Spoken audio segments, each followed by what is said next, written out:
in a casino. Jessica, put $5 down on O'Leary. Okay. Maybe when we're not meeting, that would probably be more proprietorship, right? Yeah. Hey, that's why they make hands-free devices now. That's right. You're in a casino. You can't take 5 steps without running into some slot machine. Are we on yet? No, or we're not on until? Not till you go. Zachary. Okay, it is 5:01 on July 2nd, 2019, and this working session of the State Board of Ed will come to order. Mr. Haber, for a quorum. Madam President, with 5 members present, you have quorum. Oh, we don't have to call the roll? No. A quorum has been determined that before the State Board proceeds with its agenda, I would ask unanimous consent for our Ward 6 representative to participate in the meeting via phone. Any objection? Seeing none, we will continue with our agenda. With no further business before the board, I would entertain, I'm sorry. To adjourn. I was like, great. Lynn Gebel out. So my suggestion is, one of the documents is missing, so I'm going to suggest that we jump straight to Executive Director report. Sure. I mean, the proposal part is later in the meeting anyway, so we can do whatever you want. Oh, yeah, well, that wasn't anything I was going to talk about. Do you have anything in front of us? Yes, I have your folders over here. Sorry.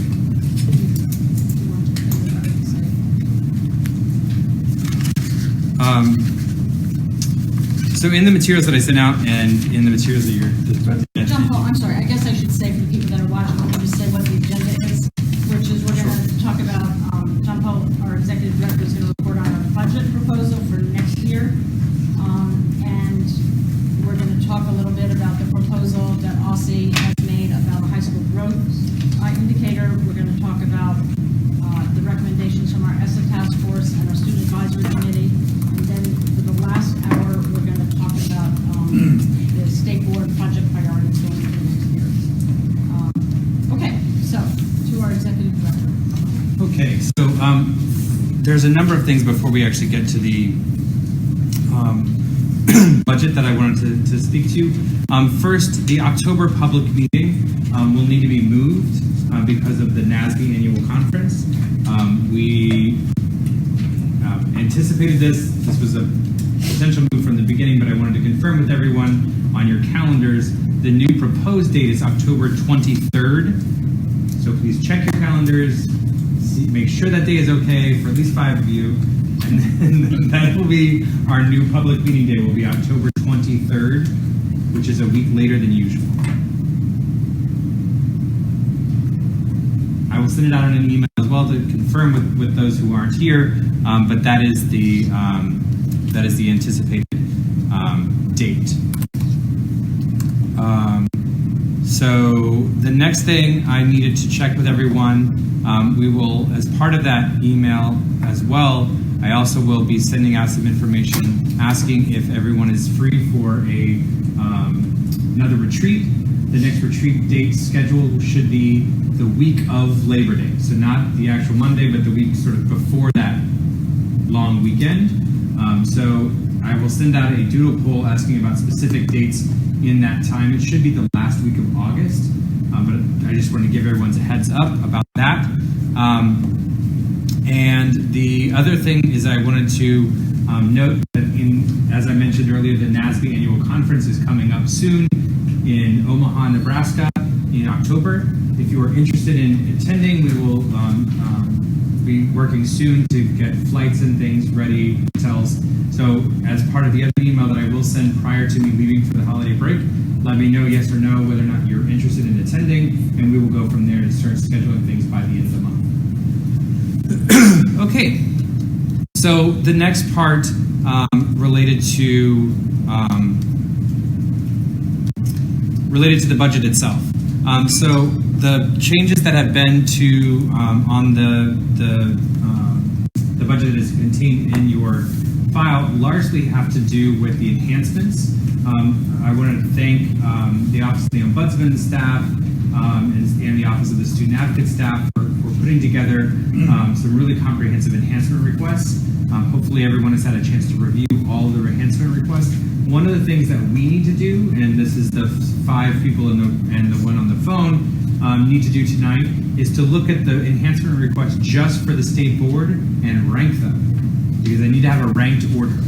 The Office of the Ombudsman and Student Advocate have already done so for their enhancement requests, but the Office of the State Board needs to do that for ours.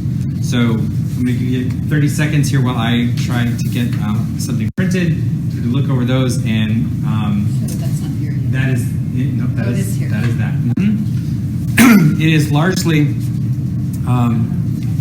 excuse me. It is largely exactly what we talked about before in terms of making sure that all of the information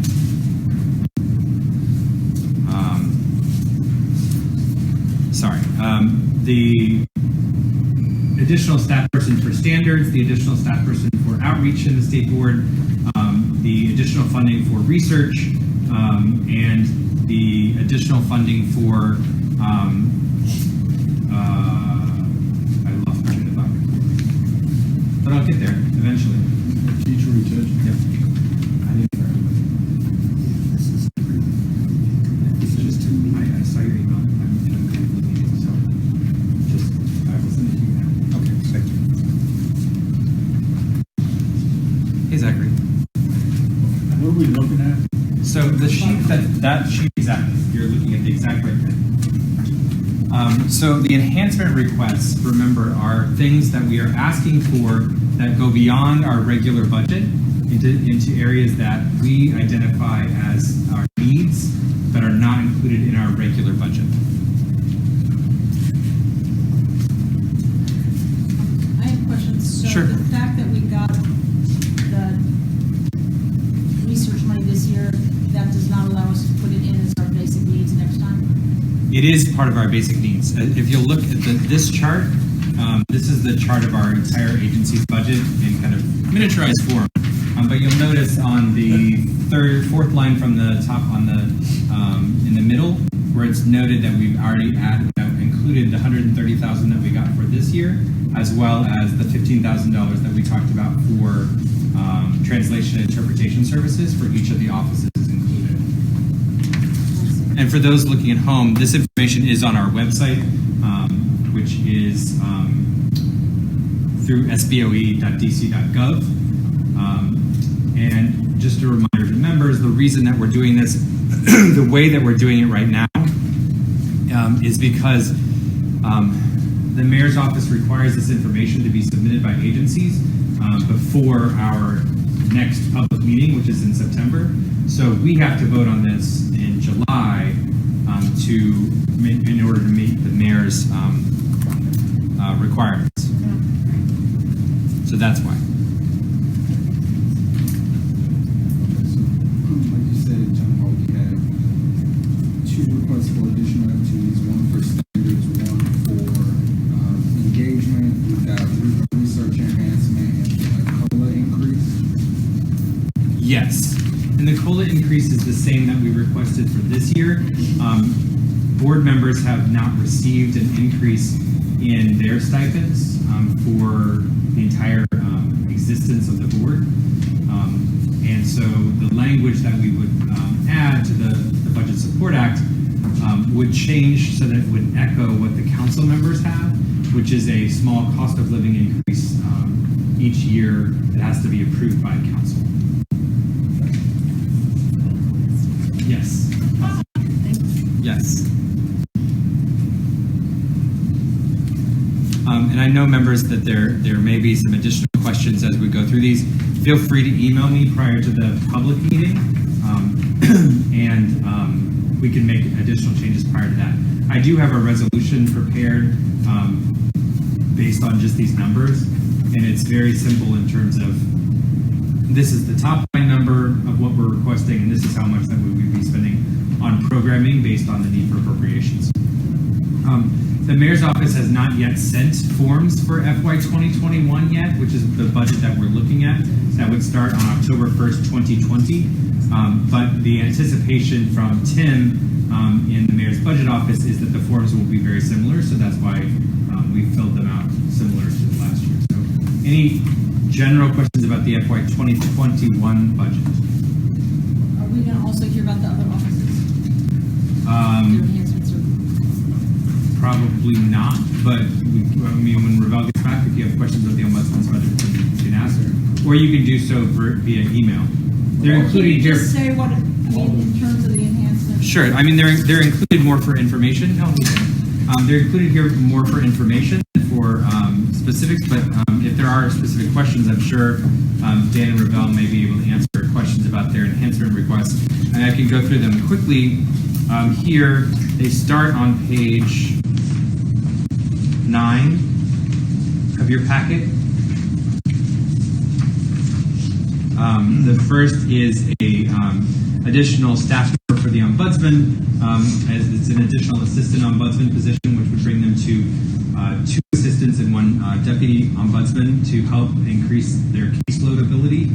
As we know, the ombudsman's office is ridiculously underfunded and understaffed, and has many more times callers than they can adequately service. So that would be for this request. The second one is a program evaluation. This is ongoing currently with a statement of work that the Ombudsman's Office has issued that will be soon to commence with a vendor to evaluate their programs and make sure that they are continuing to do the best job to help the residents of the district when they need it. The third of the Ombudsman's requests is changing their data software. They currently are using QuickBase, which is less than efficient, let me say, for their usage. It's not designed to be a case management type service, but there are other options out there, including Salesforce, which the district uses in a number of different ways, and so they'd like to explore the potential of using a different type of service. And again, this would be starting October 1st, 2020, so we have quite a long lead time before that.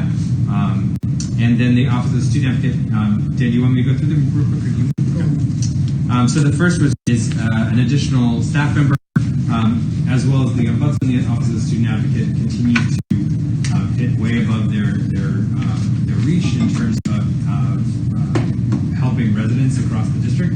An additional FTE would make it a solid 4 people who could actually do work, and the 3 people that are there are pretty overworked all the time anyway. So it's a really good ability for the office to expand into additional neighborhoods and additional trainings throughout the district. The second one that the Office of the Student Advocate is putting through is also similar to that in the Ombudsman's Office in data security and evaluation enhancement. And so what they're asking for is funding to help the Advocate's Office store the information that they're using on behalf of our families.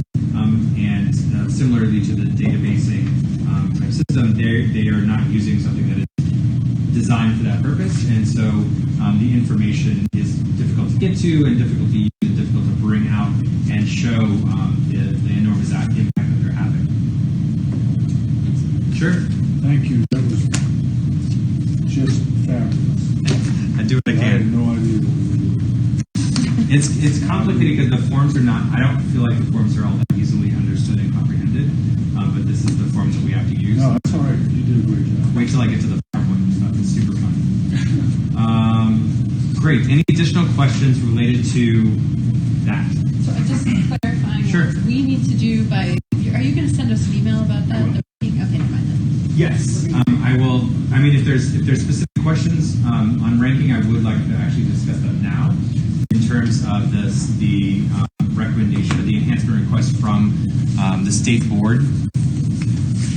And there'll be additional conversation, I'm sure, via email afterwards, but it is helpful to have that conversation now. Do we need to rank the enhancements? We need to rank the state board enhancements. So not the ombudsman, not the ones I just talked about, but everything. And they're in here as well, the ombudsman? Yes, they start on page 9. Everything prior to stage, it's fine. Everything prior to page 9 are the ones that we need to rank.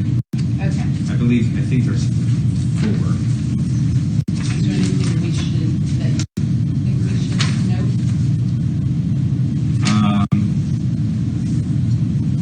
I mean, the additional staff people are pretty important for all three of the offices. It is also super hard to get additional FTEs from the council. I think we've been very successful in the past on getting that in all three offices, and I think it would behoove us to really do a push on the additional personnel. One thing of note for both suites of offices, space is running a little short. So if we add additional folks, it is also going to be problematic in where we're going to put them. Thank you. But that's a problem for down the road. The other part to remember is, and I think we've had this conversation in the past, we don't know what's happening with this building and the leases in this building. The rumor is still that NPD, and it's a pretty solid rumor, that NPD will be moving into this building and taking most of the suites. Now, what does that mean for us? I have no idea, because we've heard nothing from DGS in terms of what may happen, other than their engineers coming into our suites multiple times to measure. So I don't know when that might happen. I don't know whatever, but it's a challenge for us, because we really can't be, the state board certainly can't be in another suite, because we have to have access to the old council chamber downstairs where we have our meetings, because that's the only place that is, it's the only place that we own the equipment that we can actually utilize. So it's a problem, and it's a problem for the Office of the Ombudsman and Student Advocate in general as well, because there's no confidential space for them to have meetings with parents. There's no privacy whatsoever. Almost all of them are double, triple booked in their offices. I mean, it's a problem, and it's a problem that we've been experiencing for a long time. So as we continue to grow, we have to sort of think of those problems prior to. So, I mean, I would love to have additional. One of the things I did not put in here, which I have in the past, is a specific dollar amount that we would request for office space renovations. I didn't put this in here because I just didn't have time, frankly, to put together a solid request of what we would actually need, because we haven't gone through it before. The state board, prior to me even joining, and Jack, maybe you could talk to this too, did renovate some office space on the 7th floor, and then when Mayor Bowser came in, she utilized that for a transition space, and it was never transitioned back to the state board. And so we renovated half a suite with the anticipation that we would be renovating the rest of the suite. It never really happened. So we now have the 5th floor space as sort of a recompense for that, but it wasn't designed for us. We kind of pushed ourselves into the space that we had available, and it isn't exactly what we need. So if we're talking, 5, 10, or 3 to 10 years down the road, we really do need to be thinking about how do we maximize the space that we're using, or that we have available for us. Right? That was really long. How do we advocate for that? I mean, have we been proactive in letting it expressing all these things? We have expressed this multiple times to at least every time that I've been in front of the council for performance oversight or budget hearing, we have mentioned the issues with our space. And so they're aware of it, but it's a challenge for any agencies, for most agencies, to find a space that they can actually fit in and have money to do it. But the connection to the chambers is sort of a special problem, it seems like. Well, and the additional special problem is that we're an independent agency, and so we don't often fit into the deliberations when they're talking about agency space. So It's really, really helpful to give probably both DGS and the council committee with oversight warning that we'll have anticipated space issues in the next year or so. we have done so, and I will continue to do so in all of my conversations. Is there anything we can do? We need to, Out of the we need an advocate though.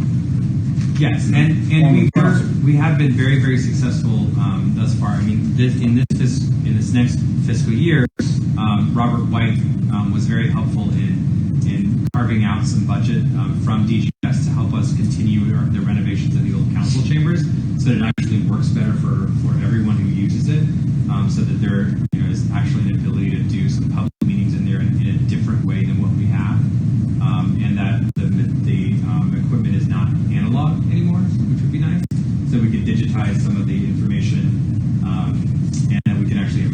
that's utilizable is the word I was looking for. I don't think that's actually, bless you. I don't think that's actually a word, but Sounds good to me. usable, that's the one. Okay. Quick question. Sure. In terms of the, because I know you want us to rank these, in terms of the enhancement for the research, Yes. I know this year money came from other places. Will that need to be true every year going forward, or now is it part of like the lump state board? So it depends. We have asked for $130,000 to be part of our budget from now on. That does not necessarily mean that's going to be the case always moving forward. But the assumption is that our need for appropriations will include that $130,000. I've kept the amount that we asked for at the $240,000, which is the same as we asked from last year. Frankly, because it was kind of easier than trying to figure out another number. But we can also change those numbers for anything, for any time that the So us putting that in, it's almost we're guaranteed whatever our, not necessarily guaranteed, but we're grandfathered into whatever was so allocated to us. that gets into the really complicated stuff. Okay. So, I mean, it's good to talk about them, right? So the state board is similar to the OAG in terms of independence for our budget. And so we submit what is called the need for appropriations. And so we make the case that this is what we need to do our jobs, the three agencies, or the three offices, to do our jobs in a fiscal year. The law says that has to be transmitted to the council with the mayor's recommendations, if she has any. What has happened in the past is we have been treated as a dependent agency for the mayor's budget process. And so we have to go through a defense of what we have said that we need. And the way that the mayor's budget process works, agencies are always given a mark, usually 2 to 10% less than what they received the year before. And then you have to justify any additional enhancements to make up that number. So in the past 2 years, what we've done is 2 years, we've submitted the need for appropriations, and the mayor's mark has been lower than what we received the year before.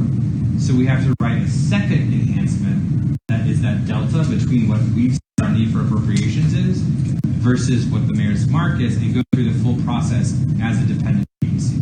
At the end of the process, the mayor has always provided up to the level of our need for appropriations From the previous year.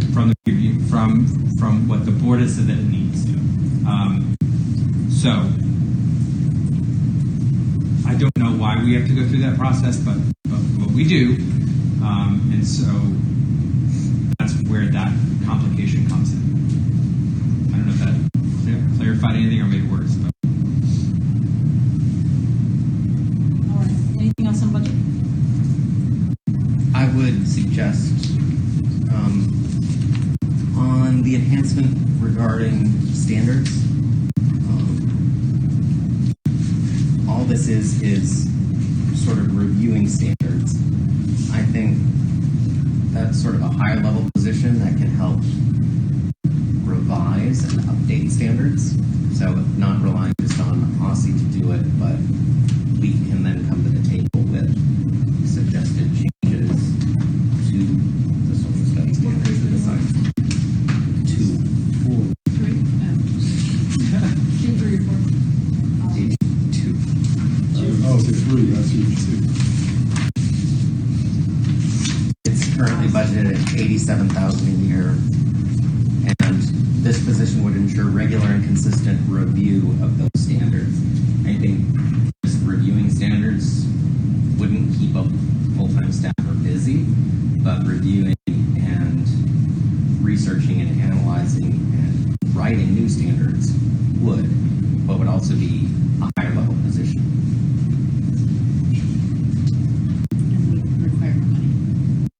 Yeah, I'd suggest that 87 is probably a little low on that. One thing of note for that type of discussion is has to do back with the issues of pay equity agency. And the administration committee has talked, and Serena and Dan and I have talked about, and we're actually working on a proposal for the board's consideration related to pay equity. And the suggestion has been to provide different bands of employees, with the ombudsman, the chief student advocate, and the executive director in the highest band, the majority of other employees in the sort of middle band, and then entry-level employees at the bottom. And by doing them in the bands, that also then restricts what the suggestion is that all those positions will be in a similar accepted service pay band. And so if we adjust these too much, it might bring that out of that pay band, which would complicate the pay equity issues. So I just want to note that. Got it. It's sort of a pretend problem. It is. And it's an administrative problem. It is an administrative problem in general. Yes. Okay. But I do agree with slightly revising the explanation so it's broader than just the review. So the review is the research, is the bringing together, I would say, of experts and committees. Well, I'm drafting new standards. All of that. So we can make suggestions and then rank, like if this were Absolutely. to be expanded or whatever, whatever we think might make it more valuable, then we would rank it differently, right? Jessica, you're hearing all this because it's relevant to that standards position? Yeah, I'm trying to get myself to a quiet enough place that I can throw some input in, because I think I'm standing in a hallway, so I apologize for any strange echo. Here's one thing about the way that the suggestion has been described to increase the sort of scope of the position. One of the things I'm learning in my interviews about the standards is that it's most common practice is that updating standards have the writing done by a committee of educators, both teaching the subject at hand in the schools as well as university level folks with expertise.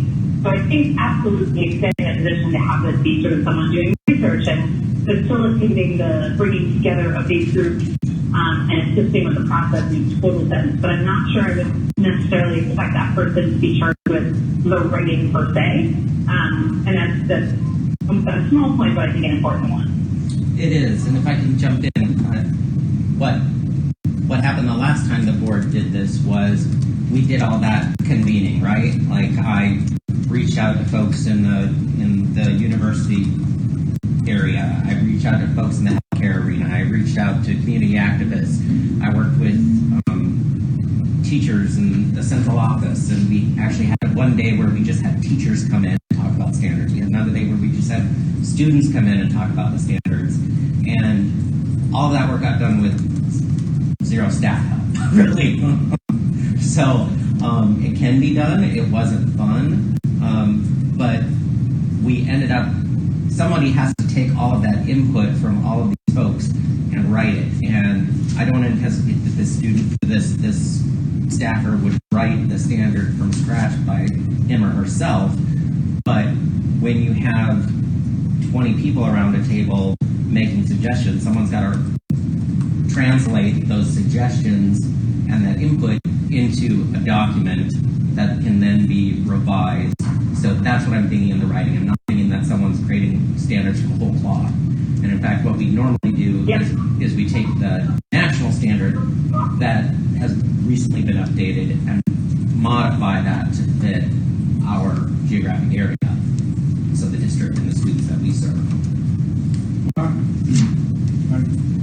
Why would we not be able to sort of fold that into the one on citywide research and reporting on page 3 through page 5? If I look at that long definition in the middle of page 5, it looks to me like that you could hold that in and it might into that long definition that we would have a researcher in that. That's not a staff position. The But second why, part. okay, but why couldn't it be?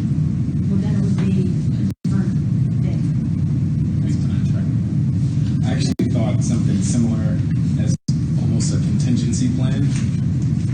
It's probably better to ask for more than less. But if we were not to get the staffer to explore using, to your point, Frazier, some of the research funds to kind of, I guess, hire a contractor that would do some of those tasks with writing standards. I guess I wasn't trying to get rid of the sum we were asking for. I was just thinking that we could make it like 300. But the FTE is a permanent higher position, whereas the research seems to be year to year. And you can't use the research money for FD, vice versa. That's one thing you have to Okay, be no, told. that's fine. And it seems like this is not specific to standards, but you're saying maybe it could be. Is that what you're doing? Yeah. But then it doesn't leave leeway if for that's, other things. you know, something that you can't use for that. But, You can't use it. but I get the point. If we agree that we want to rewrite the standards, which it seems like the board has been generally in agreement with, and we don't get this FTE, I just think it would be worth thinking about contingency plans instead of saying, okay, we're not going to do it because we didn't get this hired person. I think, to Jack's point, I think the distinction would be, I think, having somebody who can permanently do that work on a rolling basis and continually review and revise, whereas I think there is opportunity if, right, our best case scenario doesn't work out to figure out how to do that, right, with the work that we already have in front of us that we've already committed to. But I think the FTE to do that long term does open up a lot of good opportunities. So. One of the pieces of feedback I got when we did this last time was updating standards is super important, also super expensive, because it's not just, oh, here's the new standard. It's, here's the new standard. Now, Aussie, you work with your folks and develop a whole new set of assessments based on these standards. And each LEA then has to go out and find new curriculum based on the standard and purchase that curriculum. So when we're updating a standard, to us, it's, I don't know, a year's worth of work and however many thousands of dollars or FTEs we put behind it. But in practice, it has a real impact, not only on students, certainly who we want to get the best education possible, but also on the schools and LEAs and our superintendent's office, who have to do a whole bunch of additional work in between and spend a whole bunch of other public funds to implement the standards. If I could just say one thing, I think that's totally true and important to keep in mind that all we have our hands on is that very first part. Right. I think one thing, Jessica, you can speak to this, is I think Jessica has really been involved in sort of talking to some of the other partners about the interest in it. And, you know, my sense from before and now, and based on the conversations, is these are old standards, and this is an important subject for all kinds of reasons, especially now. So I think there's a lot of alignment to do it, and that subsequent commitment would be there. I mean, do you want to speak to that, Jessica? Am I framing that right? Yeah, no, I'm happy to, and I've now made it back to my room where I can control volume. So thank you for bearing with me while I walk the aisles between buildings. So I think everything Ruth just said is exactly right. There is a great deal of nervousness, to Jack's point, about the standard updates because of all the cascading effects of having to rewrite curriculum. For instance, with the social studies standards, DCPS has a very standard scope and sequence with unit plans that they've provided to teachers, as well as assessments they've created for pre and post testing. And so it is an enormous undertaking to suggest that they be revised. On the other hand, because they are 13 years old, and this will be a multi-year process, it is important. And I think OSSI is on board with it. They are going to do some due diligence, is my understanding, to make sure that they have support from the mayor's administration, from the deputy mayor for education, that this doesn't raise any red flags, any sort of higher up the chain in our education leadership, so that we can then figure out the tactical aspects of how we actually do the work. One thing I think that comes to bear on both of these issues is that in many states, there is a statutory explanation of how standards standards are revised and when they are revised. And this is not something we have in DC. So for instance, there are some states that say you have to review the standards at a minimum every 10 years. Colorado just did theirs, and they did them on one full sequence where they did all the standards at once over a common 5-year time frame, including the implementation rollout. Other states have a more periodic, okay, the standards have been in place for 7 years, we should start the process of review, so that by 10 years we're done. So since we don't have that, and since there are national social studies standards, this process we're going to undertake is a little bit unusual and a little bit unlike others we have done or other places have done. But it's also a chance, I think, for us to set some processes or some forms that might be worth recommending as like an adoption process for the state, that this be a way we do things in DC. Because I don't think to date we've had much of a way we've done things when it comes to updating those standards. A lot of people are nodding, just translating. Okay, cool. I'm going to pull you back up. I'm going to pull you back up on Periscope next. But I've got the phone, I've got my materials in front of me, and now next I'll get you on Periscope. Okay. So are we breaking now, or are we going to do that? We're not going to do that now, are we? No, I'll send an email and you can write them separately.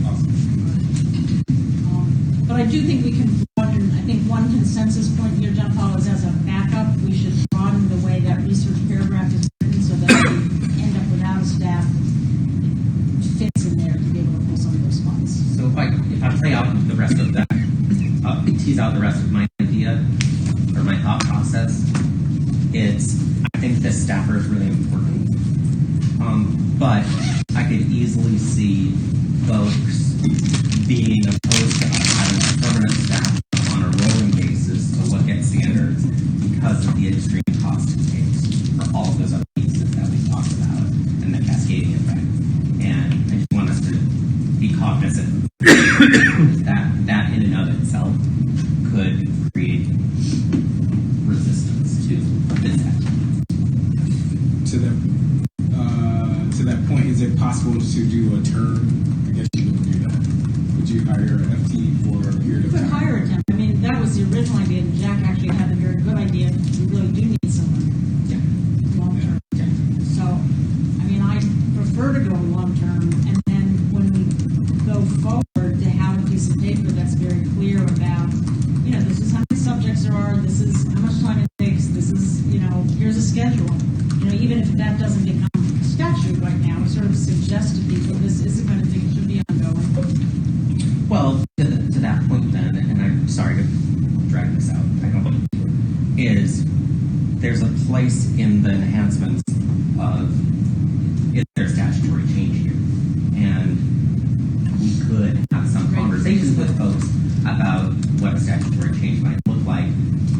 To Jessica's point about some states have statute language in there, and then this could be what backs that up, and they could be self-supporting. So can I suggest that as one sort of starting point for that, John Paul, that we try to get on a working meeting agenda sometime in the next, I'd say 5-6 months, but to talk to Aussie about that, sometimes before the end of the calendar year, talk to Aussie about that, and sort of get some sense of whether they would find that agreeable and we're on board.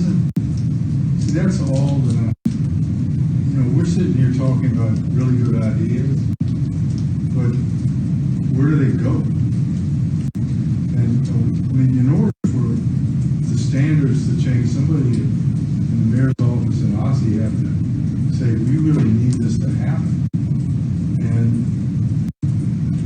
from what Jack's talking about, because he's been around it probably longer than anybody, is that we're not, nobody's saying, well, that's a good idea. They're just because they don't have to. Well, I think for Jessica's, well, at least what I've taken from our conversations is that people are open to it. But there's just like some. I've never been in Missouri, but you gotta show me. So let me climb back in here for a second with my evidence for you, Fraser. So I've had a couple conversations with leadership at Aussie about the standards, and I think they are appropriately have about things like this is a lot of work and we have to make sure we have cover and we have to make sure that the administration is on board with it because any capacity building policy needs to do in-house around, for instance, having your own capacity around social studies is subject to their budgetary appropriations. So you've got all that at play. So I think that's one thing around there's support, but there's also reasonable acknowledgement that they are not the only decision maker in the process. Second thing is I'm intrigued by the idea of like thinking about creating a process, but then having a conversation about statutory requirements. On the other hand, like I'm just looking at the council and all the things they're legislating, and this does not seem something easy to get on their agenda. But having a process that becomes the norm may be enough for now. So that's my two responses to that. I agree we should go forward with it. I just, we got it, when we were talking earlier about an advocate for the other thing, is we need to have somebody that's willing to say, that's what we should be doing. And so now I'm going to tell them to do it. Work your magic, Jessica. I'm not getting it. I try to be as persuasive as I can, I tell you.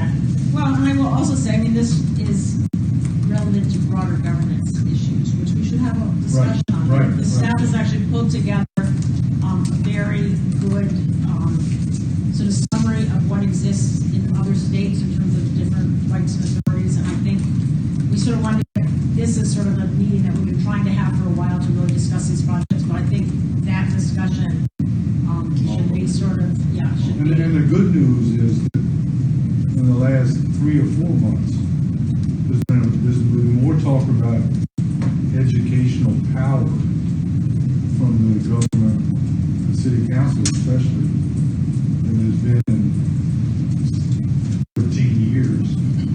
I think Because there are a lot of things going on. But we got to catch the wave. Dissatisfaction with the current.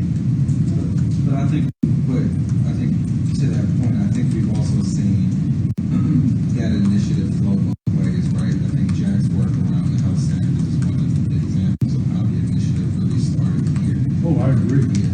And so, But at least people are I think we have to, listening. We just got to turn the volume on. yeah, and if we have the They can't mute us. right. Especially in the election. Right.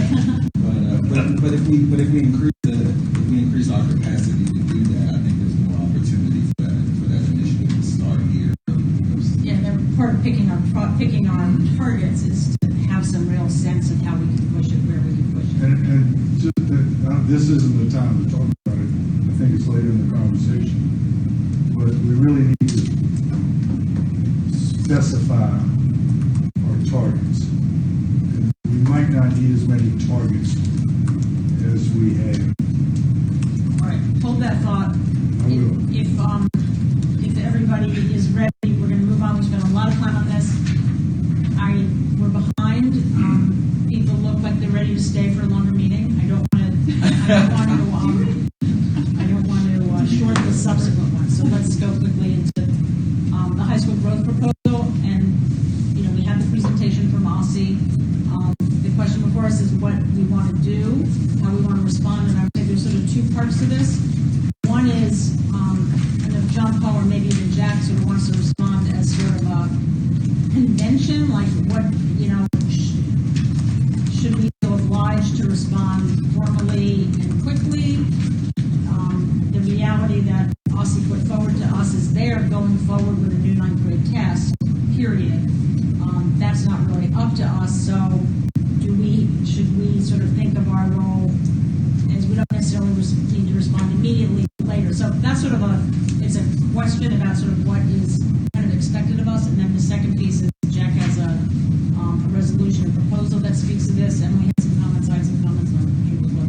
So, does either of you want to speak to my first thing, and if not, we can just go straight to Jack's. John Paul, do you want to say anything on that? My suggestion was just that we have a conversation about the OSSI's discussion proposal before next school year starts, and a whole new slew of schools are now required to institute an additional assessment, and those that are already doing it have to institute new business rules around it. OSSI can do this without anyone else's approval,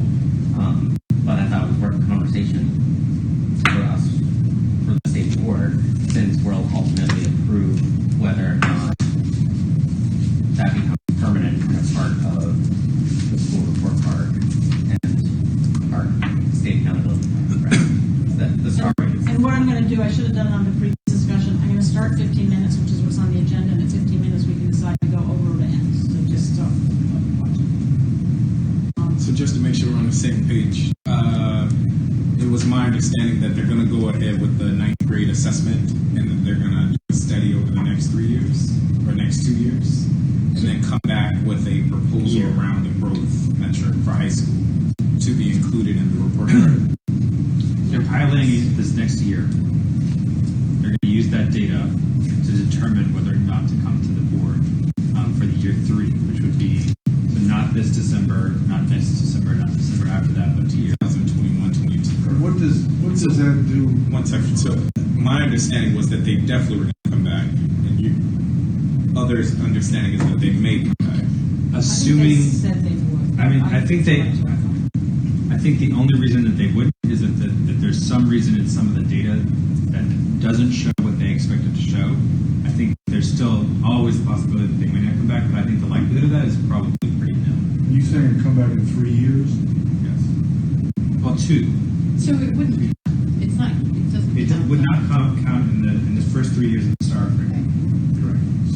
And let me just say so that it's clear to people. So the first STAR framework, the first ratings came out December 2018, right? They are scheduled in exactly that form for 3 years, 2018, 19, 20. I mean, I think there was some opening to do something around the opportunities that would still be within that 3 years, the surveys, but we haven't heard anything about that.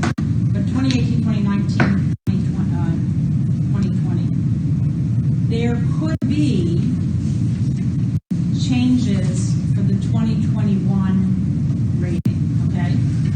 That's sort of the first realistic time for those changes. Now, for them to be included, they would have to go to the Department of Ed the prior spring, assuming the rules stay the same. So the proposals would have to go to the Federal Department of Education in roughly March 2020, March 2020.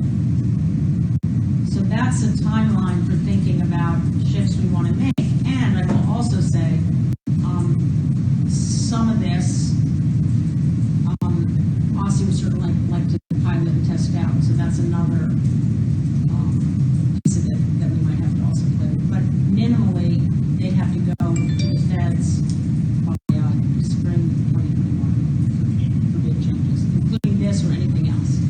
So for 3 years, the schools that have been rated at a certain place, and the stuff that we've been talking about in all the meetings, that nothing will change. But I thought we were told at a meeting here, in a business meeting with us, that they were open to having changes in the metrics as far as the star rating, starting on the next star rating in December of 2019.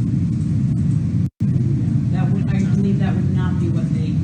I'm not saying, I'm saying we were told that. No, they've committed from the beginning that would be a 3-year crop, like the metrics would not change for 3 years in order to give the schools stability of what was to be expected for the accountability framework. So at this point, it's 2 more years. 2 more years, correct. The proposal board has to get in year 5, so it's Right. a year to get a proposal. In the meantime, schools are going to take the test.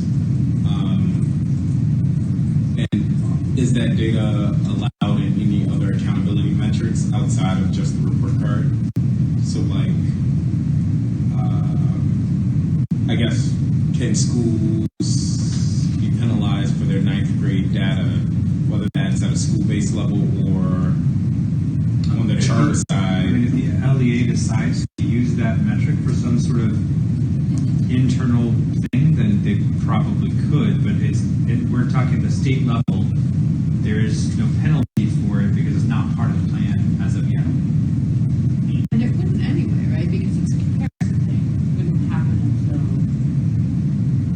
they take the other tests as well. Right? Because it's showing growth. So it's the 9th grade to the... I mean, yes, but growth, what I'm saying is there's now going to, starting next year, be another assessment. There's going to be additional data. I'm not under the understanding that that data is off limits for people to act on in whatever way they want to act on. Is my point. I think LEAs could, but I think Aussie would say for that new year, Aussie wouldn't feel confident about the psychometrics of it, because of how they'd say, which is why they want to wait a year. Got it. But now they can do whatever they want to do. Got it. And I think to some extent, DCPS does. I mean, they use it for something already. Well, at that point, there are LEAs that are currently giving this assessment. So that's why there's a provision in here that I think someone rewrote better, saying that we can see what a growth metric would look like, right? It's not perfect because they're not the same individuals that the test is administered under, right? But if DCPS is giving this assessment every year, we can see what sort of the growth has been for those that have been taking the assessment, and we can game that out in a way that we haven't been able to when we were talking about ESSA and the STAR rating. I mean, that we have this 1 year of extra data that we could use as part of our deliberation about this. So we can see what the high school group, let's say for Duke Ellington, right? Duke is a DCPS school, and so the ninth graders last year and this year taking this exam. We can see then what the growth is for the high school. So I would just say two things. One, you could see what the growth is. You don't know what the rating would be because Aussie hasn't yet made a proposal about On the how weighting. much on the weighting. Right. And When are they On the going to do report that? card. well, on the rating, in other words, so if the grades 3 to 8, the growth is worth 40%. We don't know. They were very clear that they're not proposing yet what the high school growth rate would be, and it can't be exact because there's all these other things going on at the high school level. So, I mean, that might be something we want to make a proposal on that we have some thoughts about, but it wouldn't necessarily tell us exactly. Just having the testing data wouldn't tell us how the rating would change. We can do our own configurations. And I also think there's an opportunity here.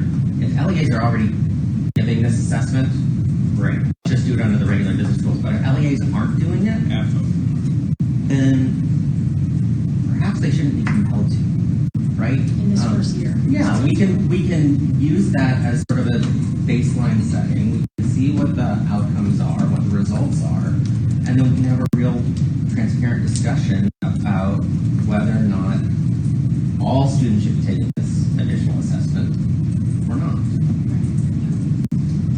So my comment on this, I mean, I think that's fine to sort of encourage Aussie not to make it count, not to go by the business rules in that first year of the piloting. But what I think is the greater part of what you're proposing is this idea that it's not just that we're now proposing a new assessment for some small group of ninth graders, it's that we have this whole system of assessment, and to your resolution, there's never really been an accounting of, is this helpful, is it not helpful? And it's not just the park assessments, which I want to be really clear. In some of the LEAs, there's all sorts of test prep leading up to that. There's all kinds of different assessments that overlap. And, a lot of people, we've all heard different complaints about the way with one narrows the curriculum, 2, it takes time away from instruction period, 3, it creates stresses that aren't needed, et cetera, and it's appropriate to look at that. Someone recently said, doctors wouldn't put that stuff into place if they hadn't already studied it. They need to study it. And I think this is the time to say, we're not taking one more step on this until we do that kind of study. So I put that in along with what we're supposed to do. So there are a lot of questions. What I just suggested, everyone look at the proposal and Emily and Ruth's comments, and I would encourage us to have this on the agenda for our July public meeting. And I'm happy to take tweaks. I'm happy to work with folks who want to massage this, but for us to remain silent means we're tacitly approving an additional assessment for 100% of our students with park business rules and requirements. My other question, which I emailed and it's not on here, is just where do the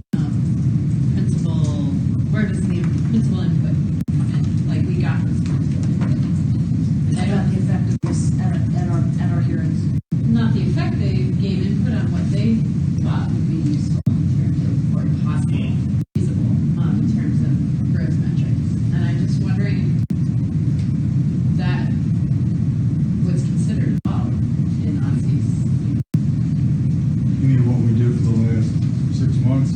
When the principals came and testified and talked about, Oh, no, I understand. And we also gathered, it wasn't just those two principals, we gathered input, and so I guess I'm just wondering if that's something that should also be And the part of students,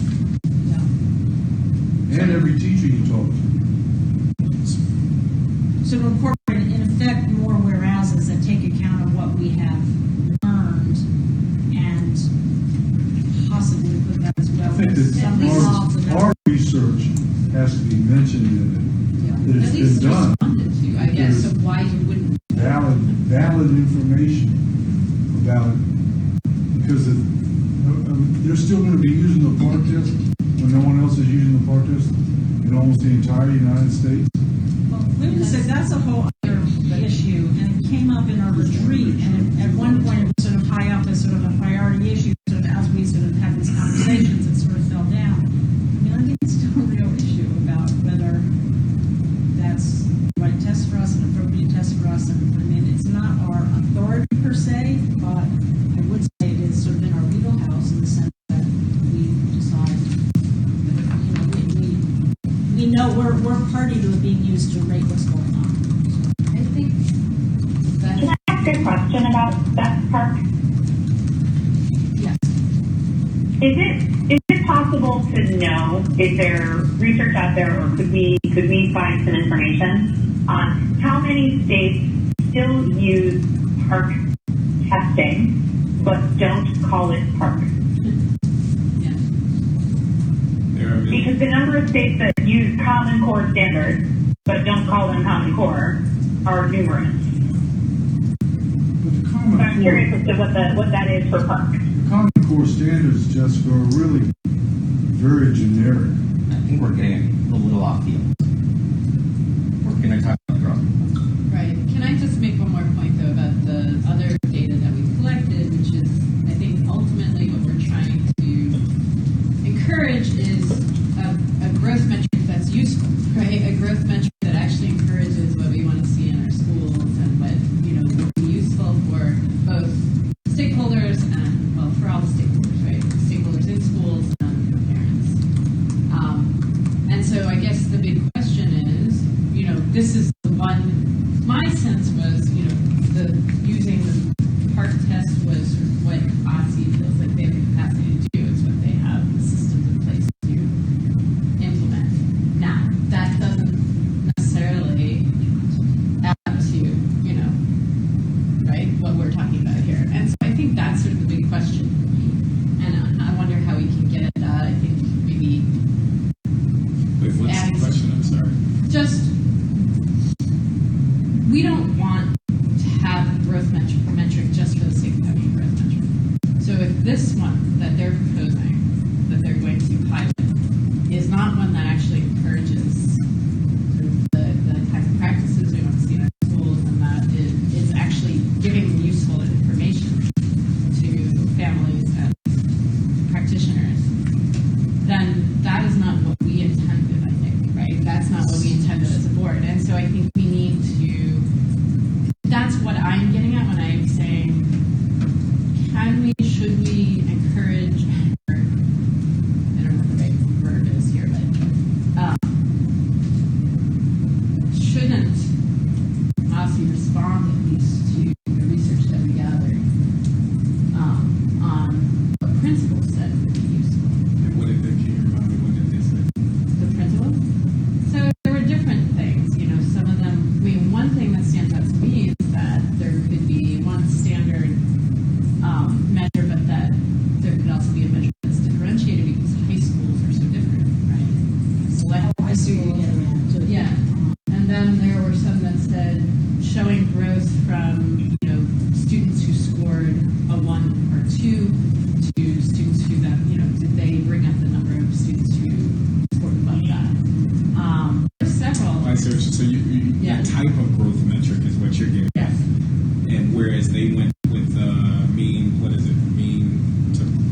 position, whatever the title is. I vaguely remember they had a graphic that they explained or gave some rationale why they could only use that. But yeah, no, to your point, I think that's a very valid. Oh wait, I think that's a valid thing to revisit with them. But I would imagine they may just give the same rationale they gave us. This is what we have capacity for, and that has been the rationale along, but that doesn't mean that we don't have it. So, just as a way of thinking about this, I maybe we want to distinguish between two things, which is having a resolution that speaks to this proposal, which I do think could include, to your point, some specific references to feedback we got about high school growth. And I think you raised two really good ones, and I think we can put them in there if we're all agreed that that makes sense. They both make sense to me. And then separately, think about, this comes up later, but if we do sort of a full report on what's the right way to measure quality, that sort of take some of the stuff that we started to hear at these high school growth meetings, but really turn it into when researchers really look at how do you measure growth, how do you measure quality in a way that isn't sort of determined essentially by your student mix, right? How do you do that? How do you really find out if the school is on the right track or not? That we should learn that, understand that, turn it into a report, and that's what we really try to push.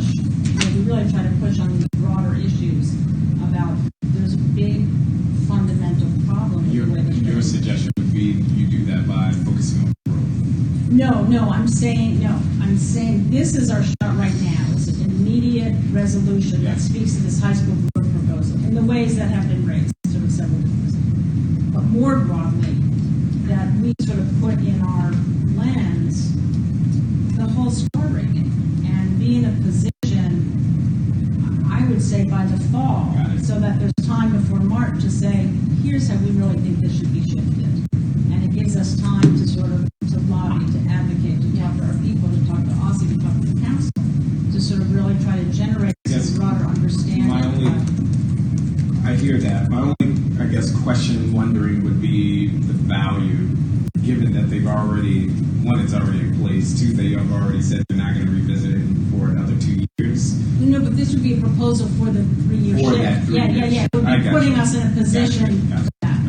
Okay. But they say we committed to bringing a proposal on including high schools to the SBOE at the end of FY 18-19.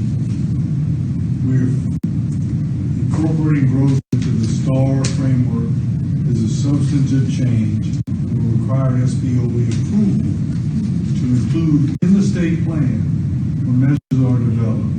And OSSE understands that student growth matters to parents and educators and recognize the impact the school has on improving student learning no matter where the starting point is.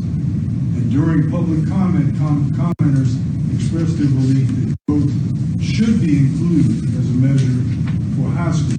That's what they said in this document. So we should call them on it. And so I think it's to Emily's point, it's just a matter of what I think I'm hearing you all say is that we want a different type of growth metric than the one they went with. Is that what you're saying? Well, our consideration of at least, not just having it the one that they have the capacity for now. I mean, what I think would be useful is to sort of consider what would it take to.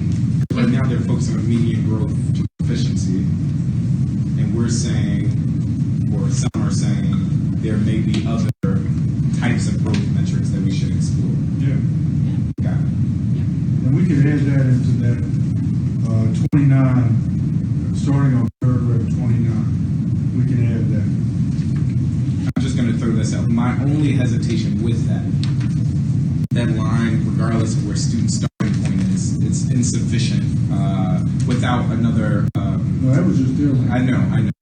But there is value to growth wherever a student starting place is, but there's also value to students meeting whatever the expectation is. And so my concern is if we're going to then start saying, okay, this is a quality school because you moved this high school from grade 5 to grade 7. I think that can be true, but as a system, then we're going to have to also address why are some of our high school kids getting to high school or getting there only performing at a 5th grade level. But they are getting that already. I mean, that's what we have now for proficiency. That's what high schools are getting graded on. Well, this may be too philosophical. Yes, but as a system, there is no benchmark for passing students along. So yes, I can say you failed the PARCC test, but you're going to still go to the next grade. And I know that may sound radical, but how then, if we're going to then change the metric for growth, I feel like then we're lowering the bar to then say, just because you grew 2 grade levels, great, regardless of wherever you're We're not starting. saying that to students, we're saying to a school, that if the school is able to take kids in the real world who start here and get here, that's better than taking kids here and not getting anywhere. Or Kids that already came in. No, I get or that. just judging school based on not even knowing what happened. I get that. I guess a better way of saying I am sensitive to that. I could be persuaded. I think as a system, then we would also have to address the reason why the kids are getting to the teacher's classroom performing here. So to only focus on the growth piece seems to be providing protections for leaders and adults, and not addressing the real problem facing kids that we're passing kids along when they're not proficient. I disagree with In the subjects. Well, but can I just say, there's 2 issues. One is overall how to improve the system so that doesn't happen. And then Yes. second is how do you address it in the context of the star rating so that maybe there's a different kind of gain or a different kind of measure at the elementary school level that's capturing that a certain Yes. portion of kids aren't. That there are other safeguards, if we're going to then change our metric of quality, essentially, that there are other metrics in the system that would hold schools accountable for actually, or to ensure that they're not just passing kids along. But the, I'm saying, I'll say one thing though. Oh, you go. the thing is, though, as someone who lived it forever, is that you could theoretically have a school where all of the parents and all of the kids were really, really happy for the whole year with what went on. And if the metric says that the basics for the high school has to do with the PARCC test, then the school is a failing school. But I know we're talking about tests and abstract, and I know that's a buzzword, but the tests are based on our standards. And yes, PARCC can be better. I'm not protecting PARCC, but I do think we as a board authorize and adopt standards that say what students should learn by a given grade level. But the thing is that the star rating, if it's a rating of a school, has to have more than the percentages have to be altered. I'm sensitive to that as well. All I'm saying is, if you do that tomorrow, that still does not address the root problem, which is that we have 11th and 12th graders in the city that can't read. Zach, just That's all I'm saying. so, but it seems to me we can try to alter the way we capture the data on this, so that more of what we're all worried about in elementary school is captured. We are not in a position to say no more social promotion. That's a distinction I want to make. We can capture the information. I guess what I'm saying is, if we're going to make the leap to make an assertion through proposal for changing the growth metrics, we should assert an opinion on other things that are, in my opinion, related. Wow. I think the social promotion piece is one of them. Just to say, because if one is fixed, that still does not address the problem in the city. For student learning. Noting time, I do want to also note that the proposal that was made does include the normative and criterion rankings, which is what you were talking about. Right, as a potential as part of the growth proposal. So it does include what the proposals we're talking about specifically. Some, Wait, not all of it. Right. proposal list. The proposal does, yeah. No, but it includes the 2 different kinds of growth that also uses. It doesn't include this idea that you would capture schools that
classes that had different ideas about growth that we encourage OSSI to look at.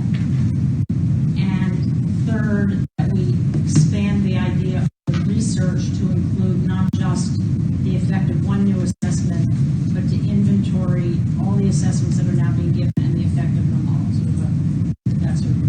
So that's one piece. Piece one to be done soon, so it gets us on record, starts moving this forward. And then a second piece is this idea of how are we going to get ourselves to a place where we're positioned to offer a critique and an alternative to the current rating system that speaks to some of what you raised and some of what we've heard in the high school growth discussions. Okay, make it so. Okay, so I'm also not, just want to make clear, I'm also not fully persuaded or sure why we wouldn't want all schools to take the assessment. I don't understand that at all. Like, if some schools are going to take it, why wouldn't we? Why are we? Because some are already taking them, and this is a pilot. But I think their rationale for waiting the additional 2 years was they needed to collect the data. Well, And so then wouldn't that compromise their ability to collect? I guess up to your point. My question, was do we know that there are enough schools, Jack? They gave us a number of how many schools were taking the test. Correct. Already, right? Yes. They did. DCS already does it. So all DCS high schools take the Okay. 9th grade. Yeah. And they said many charters do, right? Why did all the charges? because it wasn't required and they don't have to. It's not required. But if all of DCPS and many or several charters are, then it seems like there would be at least a big enough pool to make it valid. So it would be a way of doing it without forcing some schools to do this extra assessment. When we don't even know what the results of it will be, or if it will work, or if it will have the intended outcome. That's, yeah. Is this horse dead? I think the point is taken though, and maybe there's a way to address it that I haven't thought of yet, but the point is taken that if this is the method in which we choose to move forward, right, that a full implementation that we can really that we can look at and say is reliable, that point would be further down the line than it would be if we opted everybody in 1 year on this test year. You know, so it's like if we opt in right then the LEAs will say, oh well, you know, or OSSI may say, oh well, maybe it shouldn't count, you know, until later on because the LEAs have to adjust to it, right? Can I suggest, since we don't know the research requirements on this, that maybe that could be part of it, that we would urge OSSI to consider it's not necessary for these schools that don't currently take the part to not have to take it for this pilot year for statistical reasons. We don't think they should have to do that. We would say it that way. Would that work for you, Jack? I don't like that language, but if you want to write it up and send it, I'll consider it. Well,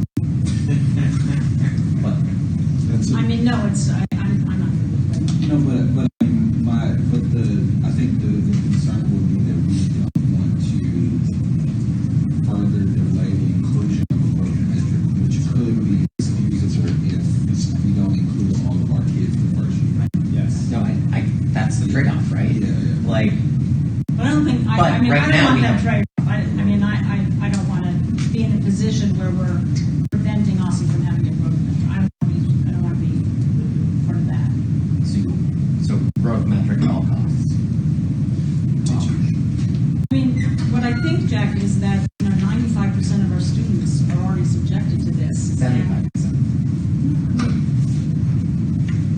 From grades 3 through, most, so 41 and 53%, according to the numbers. but I'm saying everybody already takes it in grade 3, grade 4, grade 5, grade 6, grade 7, grade 8, and grade 10. I'm just saying the horse is out of insofar as there's a big problem, the horse is long out of the barn, and we should do a lot to bring the horse back in. I'm not willing to say for this small percentage of kids, we're willing to delay a growth metric that makes it fair for all others. That's all. That's personally, that would be mine.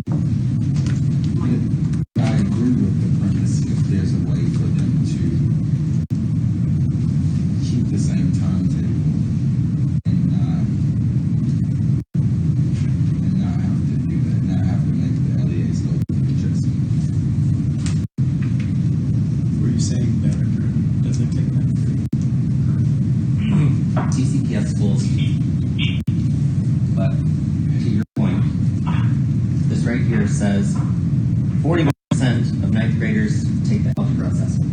We're now saying that number should be 41%, it should be 100%. So we're saying 59% of ninth graders that aren't taking it, minus the ones that take it in 8th grade or whatever, need to be taking it. And Aussie is saying that. What we're saying is that if they don't need to be part of that pilot year, for research purposes, they should be given a year off. I think the provision that's in the resolution is pretty clear, and I think you're pulling it back and saying, "Oh no, we'll support everyone taking it if you think you need it." They wouldn't have proposed it if they didn't think they needed it. The question is whether they need it for that small set of schools. The 59% that aren't taking it, and the 47% of students, which is nearly half, that aren't taking the English assessment. You're saying we should all have to take it. I'm saying that. So more testing. Like this In fact, is one I of just those want to things say, that the reason we more have a labs. lot of testing in this city is not because of this proposal. We have a lot of testing in this city because we adopted a STAR framework a while ago that called for testing in every grade from 3 to 10 except 1. So that's when the horse left the stable, and that's the big thing that we have to deal with. On this, it's one group of kids, and yes, I prefer that they didn't have to be taking it for research purposes. Right? That's what I prefer. And I also had different preferences for how to handle high school growth, but we're not driving the train. Let me offer one insight. I know you're describing it as research purposes, but I would ask for one sort of caveat, which I understood the way Ozzy described it to be less about research than it was to have a whole harmless year. A year in which every child would take the test and high schools would see what it was like for their students to take the test. So this would be less about giving them a year to not participate in the research and calibration setting than it would be Jack saying a request that everyone's taking a test and this is your year to figure out how it goes, and then next year you're going to take the test and it's going to show to everybody in the state. And I think that's an important distinction, that it's not just for research purposes, but it's a whole harmless from accountability, but get a chance to see what your results are. I agree with that, Jessica, and I think that's why some LEAs who aren't currently getting this assessment would opt in, right? But there are some LEAs that just don't want to do this, and there are some parents and families that choose schools that have fewer assessments on purpose. And I mean, the horse is out of the barn. The only way to get it back in is to start wrangling. So we can either start wrangling or don't. But I think Ruth's point is she agrees with the wrangling, but to wrangle, then you put in jeopardy of not getting the outcome that many people want, which is the growth metric included. We don't even know the effect of that growth metric. Why would it be different, Jack, if we do it in 9 grades? But I think what Ozzy was saying is we can never get there without the numbers. If I recall what they were saying, they needed the data. They needed robust data to make sure that even then they weren't sure they were going to be able to come back with a robust enough measure, and that's why they needed the time. At least that was their justification. Well, it may be that on this narrow point there is a difference of opinion, and we can vote on an amendment, which is fine. I'll just see where the majority falls, but I think there is broad agreement on everything else. So Jack, to your point, would you rather than push to say explore going from 8th to 10th? They glossed over that. So I forget the rationale they gave why they couldn't do that. It was a student mobility issue. Okay. But that would. Well, I mean, there's all sorts of things we can parse out. That we can say, why does growth from 9th to 10th grade matter, but growth from 10th to 11th or 11th to 12th don't matter? Or why does growth from 10th to 12th not matter, or 9th to 11th? You can get more assessments to make sure that a school, high school, is not serving just 9th and 10th graders and then saying to the students, okay, the last 2 years you can just wing it. Or we can say. I mean, the other thing I do think we should do, frankly, is I do think in September we should invite schools that would be subject to the new testing to testify.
don't think that makes sense.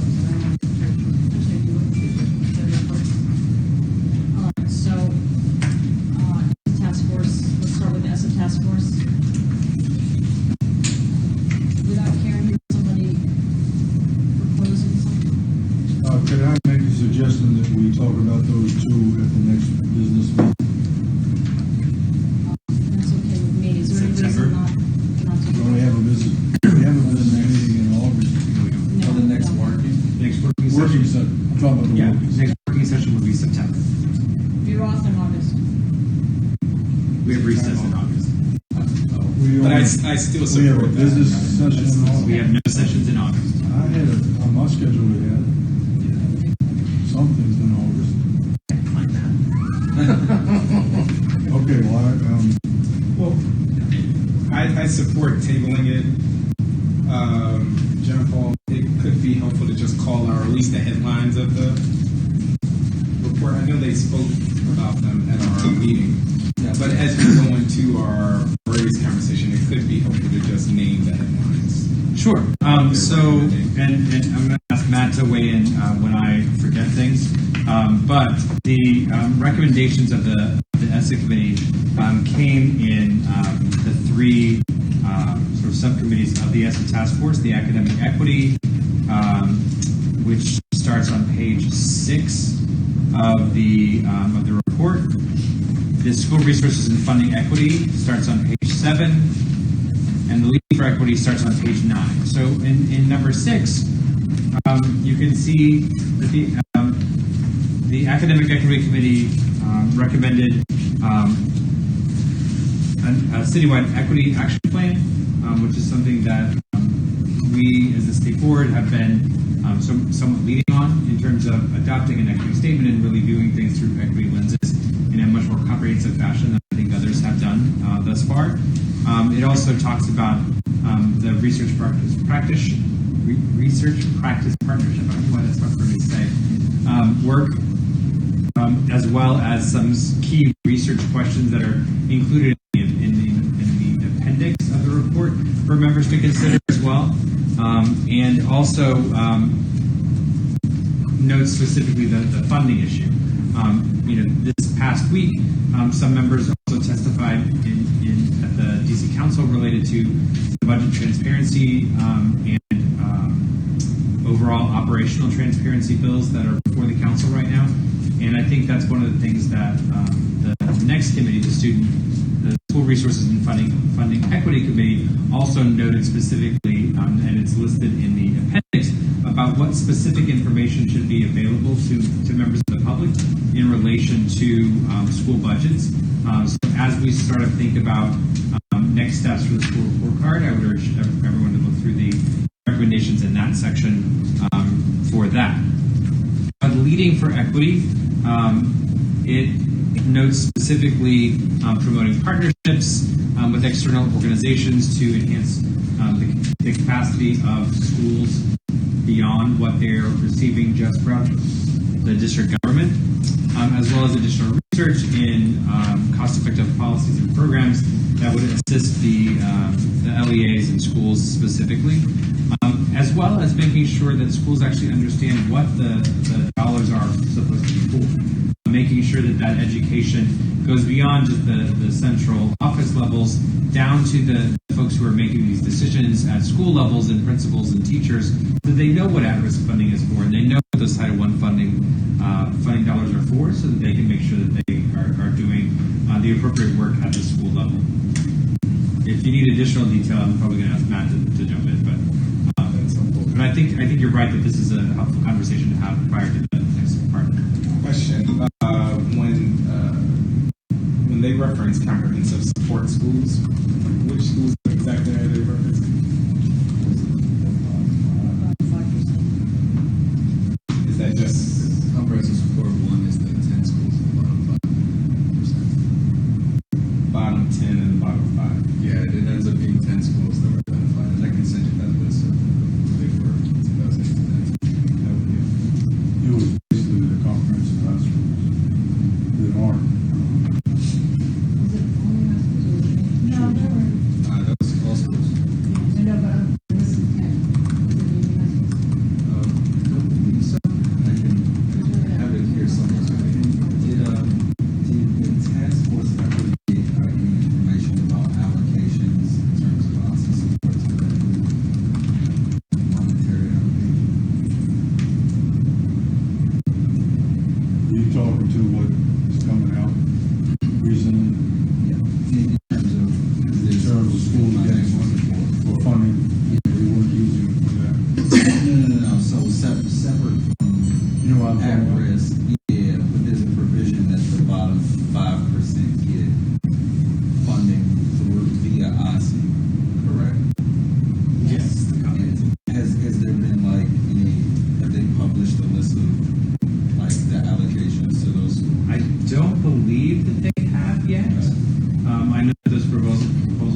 did strike me that that could be something that maybe we want to have a position on, because I think it's going to come up in the next budget. And it might be something, a way of sort of, You mean to have a position on why schools that have the most at-risk students should get more money? yeah, so that you would change the at-risk factor either so that the more student, if you reach some threshold number of students who are at risk, you get some extra money, yeah, or that it might be more money for your lowest income students, either way. But isn't that what you're talking about? No, so Councilman Petrano introduced legislation that sets a threshold at 60%, I believe, for at-risk in terms of school population, which I think would trigger additional resources for that. 60% of At-risk. defined by The city definition. Yes, so homeless, public assistance, or more than one grade level. Or foster home. but not free lunch, No, that, because because everybody gets. everybody's. Right. Yeah, it's like a community. Yeah, I thought you. Yeah. Just taking a stab at this, I agree that many of these things that are not in our jurisdiction. Under the first heading, I don't know what that is, but on page 6, the research items, as we go into the priorities conversation, I think it could be interesting for us, even if not this year, next year, in the budget allocation that we talked about earlier, we could explore comprehensive support for schools, and then some of this work around highly effective schools. What are they doing to further co-academic, social, and emotional development of all students? I'm sorry, I jumped to page 12. So it's page 6, but then the actual questions are on page 12 that they call out. And so I just am underscoring the comprehensive support schools, that could be a line item that we allocate funding to for future research next year. Going back to, Good. oh, I'm sorry, page 12. Those questions are all of the questions that they would recommend. So at the top. I see, I'm sorry. Yeah, so it's kind of like an appendix. But in the first one, what are the specific challenges that comprehensive support schools face? Are there best practices and principles we can implement at the early grades to ensure students are prepared for middle school? I think that connects to some of the things we talked about, Ruth. That kind of dovetails with what's called out here. Going back to page 6, Ruth, you talked about issuing some type of proposal to ESSA. I think Where are you again? I went back to 6, sorry. I think the second bullet could be there are several of these bullets that I think in that proposal to ESSA, or whether it's a letter to ESSA regarding the STAR framework, that you mentioned that we could put together to set us up to have the discussion in 2 years when we revisit the proposal. I think bullet 2 on this page, I think bullet 3 on the next, on page 7, and I think bullet 1 on page 9. I can share all of this. And then the last thing, I have 2 other things I would just call out quickly. On page 6, the last bullet, develop an equity plan for the city. I know that a lot of people have said that. That directly calls out the DME. I think there could be a world where Ruth and Marcus, or as a board, we write a letter kind of co-signing what the ESSA task force members have proposed. And I think we would join people from all over the city who have been saying the same things. Likewise, I think on If you want to send it over the report, having a letter that would specifically call out a company. yes, like a letter to the DME to say we agree, essentially. And the last thing I have is on page 9, we talked about the at-risk, but that last bullet, provide additional targeted technical assistance. I'm not quite sure what technical assistance means here, but I'm imagining that has to do with funding. But similarly, if we can issue some type of correspondence to the council, or Ross in particular, on behalf of the ESSA task force. I think it So it wouldn't need to also be- It wouldn't need to be on on behalf of the ESSA task force. It could be from the state board based on the recommendations from its task force. Yeah. So can we ask you, John Paul, to sort of create a letter that captures some of these key points that Zach has raised, and maybe use your judgment to pick out a couple of others that we can look at so that we have something to send that just sort of calls out? Sure. I'm happy to put that in. That'd be great. Thank you. Okay. And I do actually want to go back to one point. So I don't know where my brain was, but we do have working session on August 7th. We do. We do. It's on the calendar. I just blanked on my in my brain. We don't. We But will we don't not have have a full public- staff that day, but we will have a meeting that day. So, in other words, no vacation. No public meeting that month, but we do have a working session on August 7th.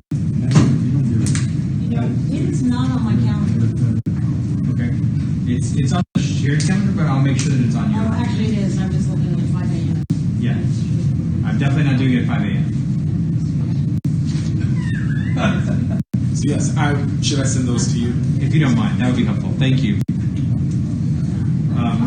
Do we want to postpone the discussion of the student advisory for that, or do you want to talk about it now? I mean, I think it would be helpful to also, it's the second report that's in your packet. There's no header on it. But this is. I mean, what are people's thoughts on like a letter to the DME or to the council? Generally support that. Yeah, I think there was everything's mouth. Jessica? I support that Okay. wholeheartedly. And I'm sure, I mean, I know this might be a quick turnaround, and maybe a little less time for people to review this. Should we try to get that in place on recess, or try to send it When do they go on recess? July 20-something? No, it's to the 12th. It's next week. Go on recess for 2 months. So we would I have think time. it should be on the top of their inbox. Yeah, the problem. All right, so we'll have, what we can do is we can aim to have a draft for us to review at the August working session, and then have it ready for us when they come back. Send it out. I think it's. What page for the student? Yeah, I'm sorry. You could just do like a quick voiceover. I mean, the board has been working on for a number of years after the student advisory committee a couple of years ago brought this to our attention. So you can see that the goals were here about what recommendations that they were going to do on teacher retention on page 2. And then the second was the equity across schools. It lines up very closely with what the ESSA task force, frankly, was working on as well, which is not surprising considering the brilliance of members on both of the groups. The other part that I would call your attention to is on page 4, which is the sort of additional recommendations that the student advisory committee came up with. Listing resources that schools need based on that, figure out how to do budgeting rather than doing the budgeting sort of the way that the system does now. It also called for conducting a series of surveys and conversations for students. I think that's a fantastic first plan or first activity for our incoming student representatives that they join us in September. I think that's a really great kind of handoff activity. And so I will be communicating that part with them. And then the next part, I think, is something that the state board has looked at in the past, but hasn't looked at necessarily recently, about communications tactics for teachers. A number of years ago, prior to me even joining the board, the board did look at establishing a sort of formal teacher advisory group, but it was shot down by the lawyers, by the lawyers at the time, because of the potential conflict with having DC government employees as part of an official advisory group for a government agency was not allowed, and so DCPS teachers were not allowed to be part of it, but charter teachers were allowed. And I believe the state board at the time, and I don't think actually any of the members, Ruth might have been here at that point, and Marcus might have been here on the board at that point, when it was decided that it wasn't the right thing to have just one sector of teachers advisory.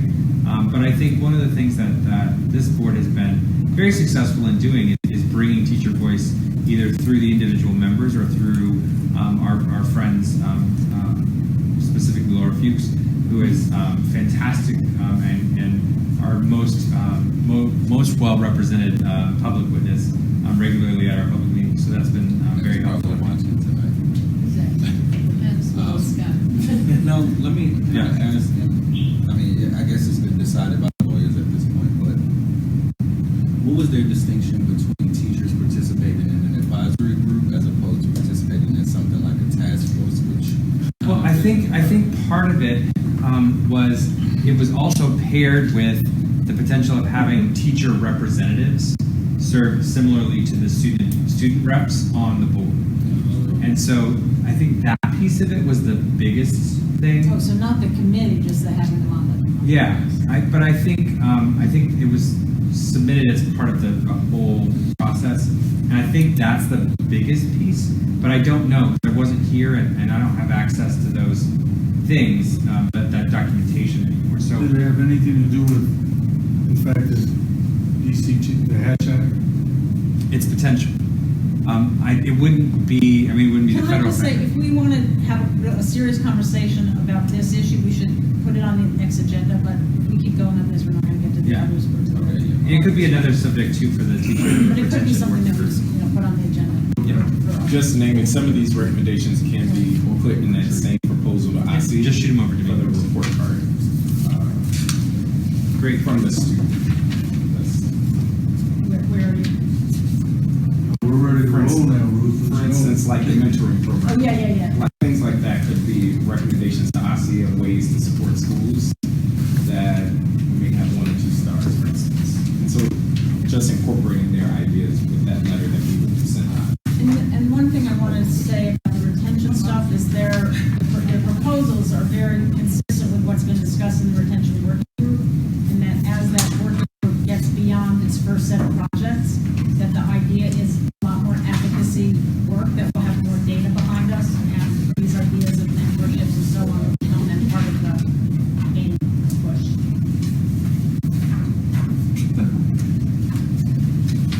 Now that you said that, that's something I control.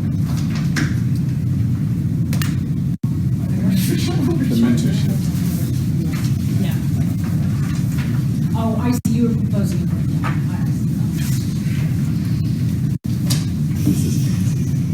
That's it. Well, behind you, did you see that? Yeah. I didn't know it was that exists. All right.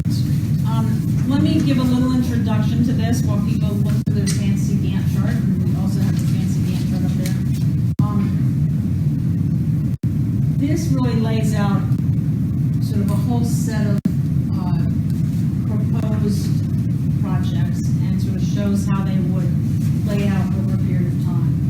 What Marcus and I then did was try to compact that into a proposal so that we can sort of see, given this, okay, what can we do this year, or if we do a given set of things, and where do we sort of have time to sort of put new things in, and or we have some clarity about if we wanted to change things out, it would be very clear what we're changing out and what the effect would be. So that's the idea of this.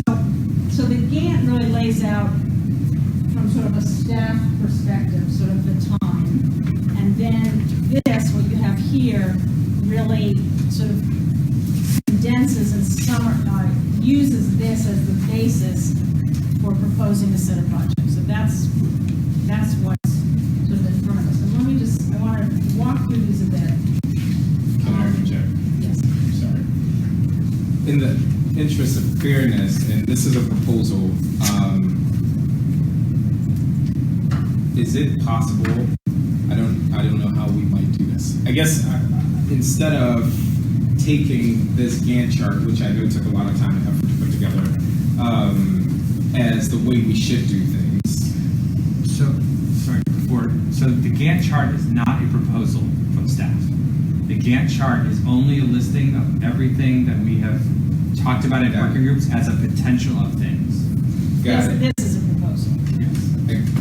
Got it. Although I just want to name that there are are some things on here that there's some questions around dates, as far as I'm understanding. Fair. So to me, that is a proposal. If there are dates on here that Right, so the next piece of that, the dates that are here are the things that have been talked about in working groups, but have not been agreed to, so, I mean, I would, you But can what either. I would say, Zach, is to look at it a little differently, which is, however they date it, that's saying how long something lasts. Fair. This is the proposal to argue, So I guess my proposal is agnostic of cost and time and capacity, which may seem counterintuitive.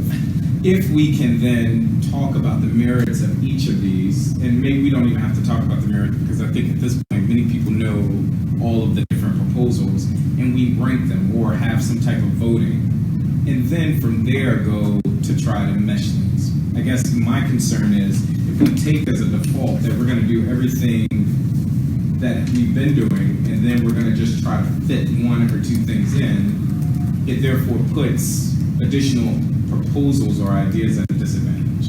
Well, I'll just say, I think for some of these, and I think if I'm looking correctly, most of them, the board has either already agreed to do or is already Correct. work on. But that's the way the system has been rigged. So we voted in the first 2 or 3 months of new members being on the board, and for at least the last 3 months, I've been trying to have conversations about priorities dating back to our retreat, and we have not done it. So it's not surprising that some of the work would have been going forward and the other work would not have been going forward. No, but this is the space to talk about that. So I think what we're saying is that in the scope of the things that we've already committed to, Ruth has taken the time, I think, to sit down with the staff and saying, given those things, right, just given the things we've already established, how much time, energy, money will it take? Now, And I guess what I'm saying is I reject that we have to stick with it just because we've worked out. I agree. Yeah. I agree. I don't disagree with that. So what this reflects, I mean, we're for it, okay? So I want to say we're for this.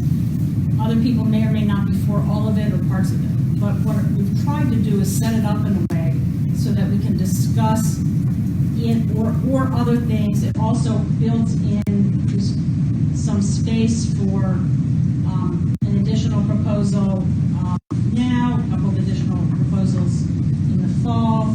But what it does is it sort of lays out a schema, right? And so I would like to be able to walk through it and say why they are here, but then what I also want to say is part of what it will let us do is look at, if you wanted to set up a task force, what would you cut out? If you want to set up 2 task forces, what would you set out? If you want to set up another research, I keep saying set up, I mean trade. I get that. I guess we're taking for granted that what's on this paper encompasses everyone's proposals and ideas, and so it's kind of unfortunate that we're short-staffed today. Well, not necessarily staffed, but all our colleagues are not here because maybe Jack has an idea, or maybe Karen has an idea that is not represented. Zach, everybody's been asked to send in ideas. But in the interest of fairness, in the interest of fairness, those things that the board has already agreed to do or we're going to work on deserve that weight, right? That the board I has disagree. agreed. That the board has agreed. I mean, Because we have but You're not disagreeing. No, You're disagreeing. It's all right. We don't even need to go there. You're not going to convince each other. Well, no. I mean, I'm not trying to convince us. What I'm trying to establish is that the things that we've set out to do were a collective decision, and so and so if we want to do something differently, that also should be a collective It should be a decision. conversation of the board, which again is why it's disappointing. And eventually it'll be voted. The board is not all here. Well, they're not here, though. Yeah. So, I They mean, were, I guess all I'm saying is, just because it's started, we can go back and forth and we have different opinions. Yes, the board did vote on working groups, and there's been a lot of time and effort spent on making progress on those things. if you have 5 votes, you can, that's. Equally, all I'm saying equally, to be clear, this is not about the standards task force. I want us to do it. If we don't do it, that's great. There's other ideas. We at the retreat, we heard from our sister agencies a lot of information about special education. Nowhere in this proposal is anything reflected about special education. Again, dating back to the retreat. Okay, wait. Can we just call out where are we focusing on special education in any of these priorities? Under number 8, it's a possible next step in the well-rounded. It's also A and B, which would be sort of the next sets of research. And I've had this, and we've discussed this with Serena in the admin committee. Fair. And So my point, instead of it being a possible, I think we should put all ideas on the table for their merits and then weigh in on them. Instead of taking, and I'm just going to be frank, instead of taking what is presented as we're already going to do this and we're going to keep doing it and we're going to see what we can add to it. That's my point. I agree with the premise that the board can stop working the same method that it started it. The way it started was that we voted on a set of priorities and the goals for those priorities, and we began working towards those. I think those deserve the weight. I think they require the weight that they deserve, which is the weight of the approval. And for the last 3 months, But here's the other opportunity. board members' proposals have been denied, delayed, stymied. No, but this the is bar has been raised so high that we have to have every I dotted, T crossed. we're here to talk about it right now. Exactly. I mean, and we were here at the last. I have a. So I guess all I'm saying is, can we talk about outside of this Gantt chart, outside of costs, outside of board staff You want to capacity? just talk about your proposal? Let's talk about your proposal. Actually, I would prefer to start with special education instead of treating it as an add-on or an option. What I heard, and it dates back. When did we have the retreat? I think we had the retreat February, March. It was a long time ago. But everything's a proposal until it's approved by the board. There are some things on this list that have been, But we- some things that Fair haven't. point. Can I make a And all suggestion? of those are the baseline for this Fair conversation. point. At the retreat, we were supposed to talk about incorporating, and we could pull up the emails. We were supposed to talk about incorporating our sister agencies' priorities into our priorities. We talked about special education for the majority of the meeting. We have yet to talk about it in a meaningful way. That's what today's been. Also, can I say, I just want to say 2 things that are just sort of critical to this. First of all, I mean, I don't love that. It is. It's part of why, as we talked in March, I wanted to have this discussion on your proposal at the meeting in April. The meeting was already like that. The same thing with the June meeting. It takes a while. I'm sorry. It's a problem. I agree it's a problem. And I think one thing that we should do for next year is figure out a way of planning that either is more in line with what you're describing, if that's what others want. For some, I mean, so I don't, the second thing I just want to say, in terms of the special ed, the answer too, I mean, part of it is sort of figuring, I mean, it's not that it has been ignored, to the contrary. Both the special ed as sort of a research project, as well as sort of relations and sort of work with the agencies. I mean, since then, there's been a big effort to make sure that the equity raises. There's been a big effort to sort of make sure that the budgeting, the sisters agencies started very early, and it has, and we have that in front of us. And I would just say on the research proposal, Serena talked to us, if I remember, it was the June meeting, about the work that they're doing around the response to intervention. And she and I have had a conversation at one of the admin meetings, as well as separately, about how that might become the basis for something that would be a sort of a combined research project. And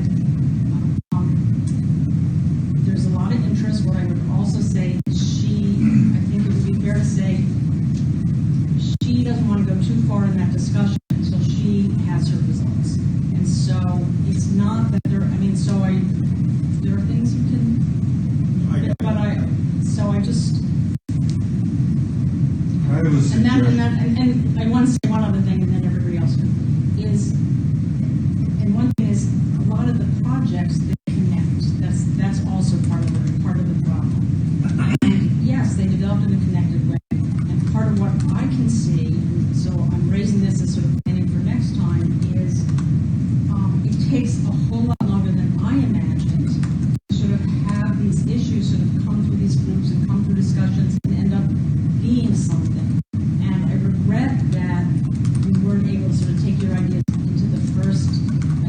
two working groups, but we did bring it in to a subsequent group, and we did, I just want to be clear, try to incorporate a lot of the stuff that you had raised into the initial proposal, which I can speak to, because it may not be totally obvious here.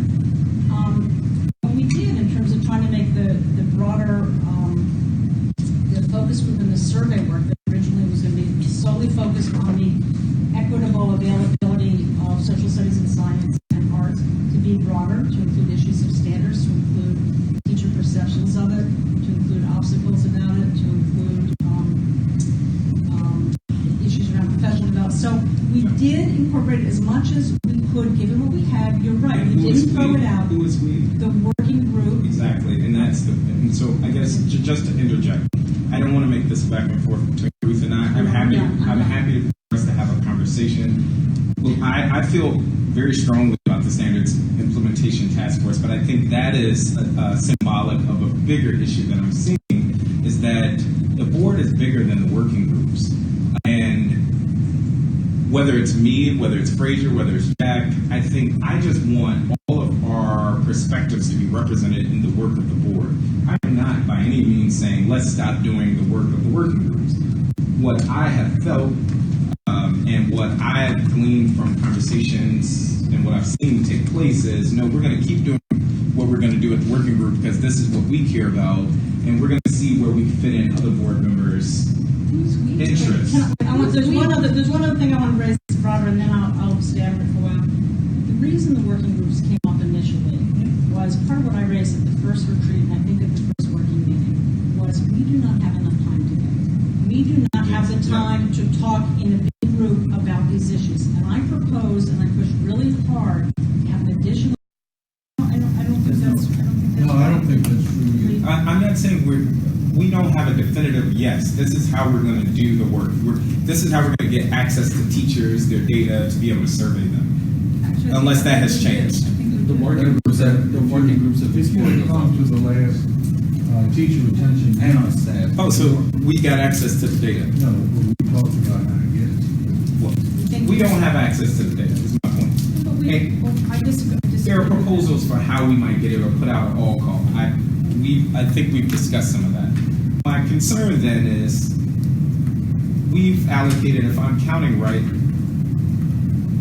close to $90,000 to different aspects of this teacher retention work. If I'm just doing the rough math, and I could be wrong. It's 30, 25. It's a max of, the max would be number 4 at 30 and number 65. Okay, well, my numbers are off. Well, okay, let's say we've allocated $60,000 roughly, and a lot of time. But also the second one is about a lot of subjects, including some of the issues that were in your initial proposal. That in other words, that it was largely going to be around either retention or the curricular equity, and then we added in the other proposals, the other issues. So it's a number. Number 6. It's not just retention. It's sort of questions Fair. from a lot of different groups, including social studies. I guess my concern, again, to Jessica's point, we voted on a budget. We, thankful for your leadership, got extra funds. By no means am I saying, all right, let's have a field day and use the money anyway. But that's the last vote we've had as a board on anything regarding I agree. I want to say there have been twice a proposal has been brought to the board to vote. and the last time it was tabled. Yep. The last time it was tabled, and the first time you didn't come. And so we all decided, in fairness, we weren't going to vote on that because you weren't there. And then the second time, the majority of people decided they didn't want to vote given. So to just be clear, I think part of the tension is less what's valuable and not valuable. All of this is worth doing, and it's valuable. I think we all agree there. It's about money and time. It's about what we can do. So what we And about our collective priorities. Well, I mean, I guess we can't really have this conversation tonight because the board is not here. So it's the same issue over and over. But there's going to be a vote. Let me chime in for a second here on the collective priorities. priorities piece, I think that's a really interesting, and I can't tell who raised it. Marcus, was that you? Yeah, that was me, Jessica. Yeah, so like I would also want to just make sure that it's clear that like I think it matters a great deal to fix the problem of our teachers leaving. So I fully support that as a priority as board. I think that is a thing that we have already seen. Your leadership and the work that the board did even before I was able to join it has been enormous on this front. And so I would never suggest that teacher retention and the work to understand and remedy the issue is not a priority. I fully support that as a priority of our board. I think it's the mechanisms to get there and how we spend our limited time, resources, and energy on what to do about the issue. And to me, that's the place where a lot of this sort of power struggle piece is playing out. It's not like does it matter, but how are we spending very limited buckets of time, money, and resources on all these things which I think we believe matter.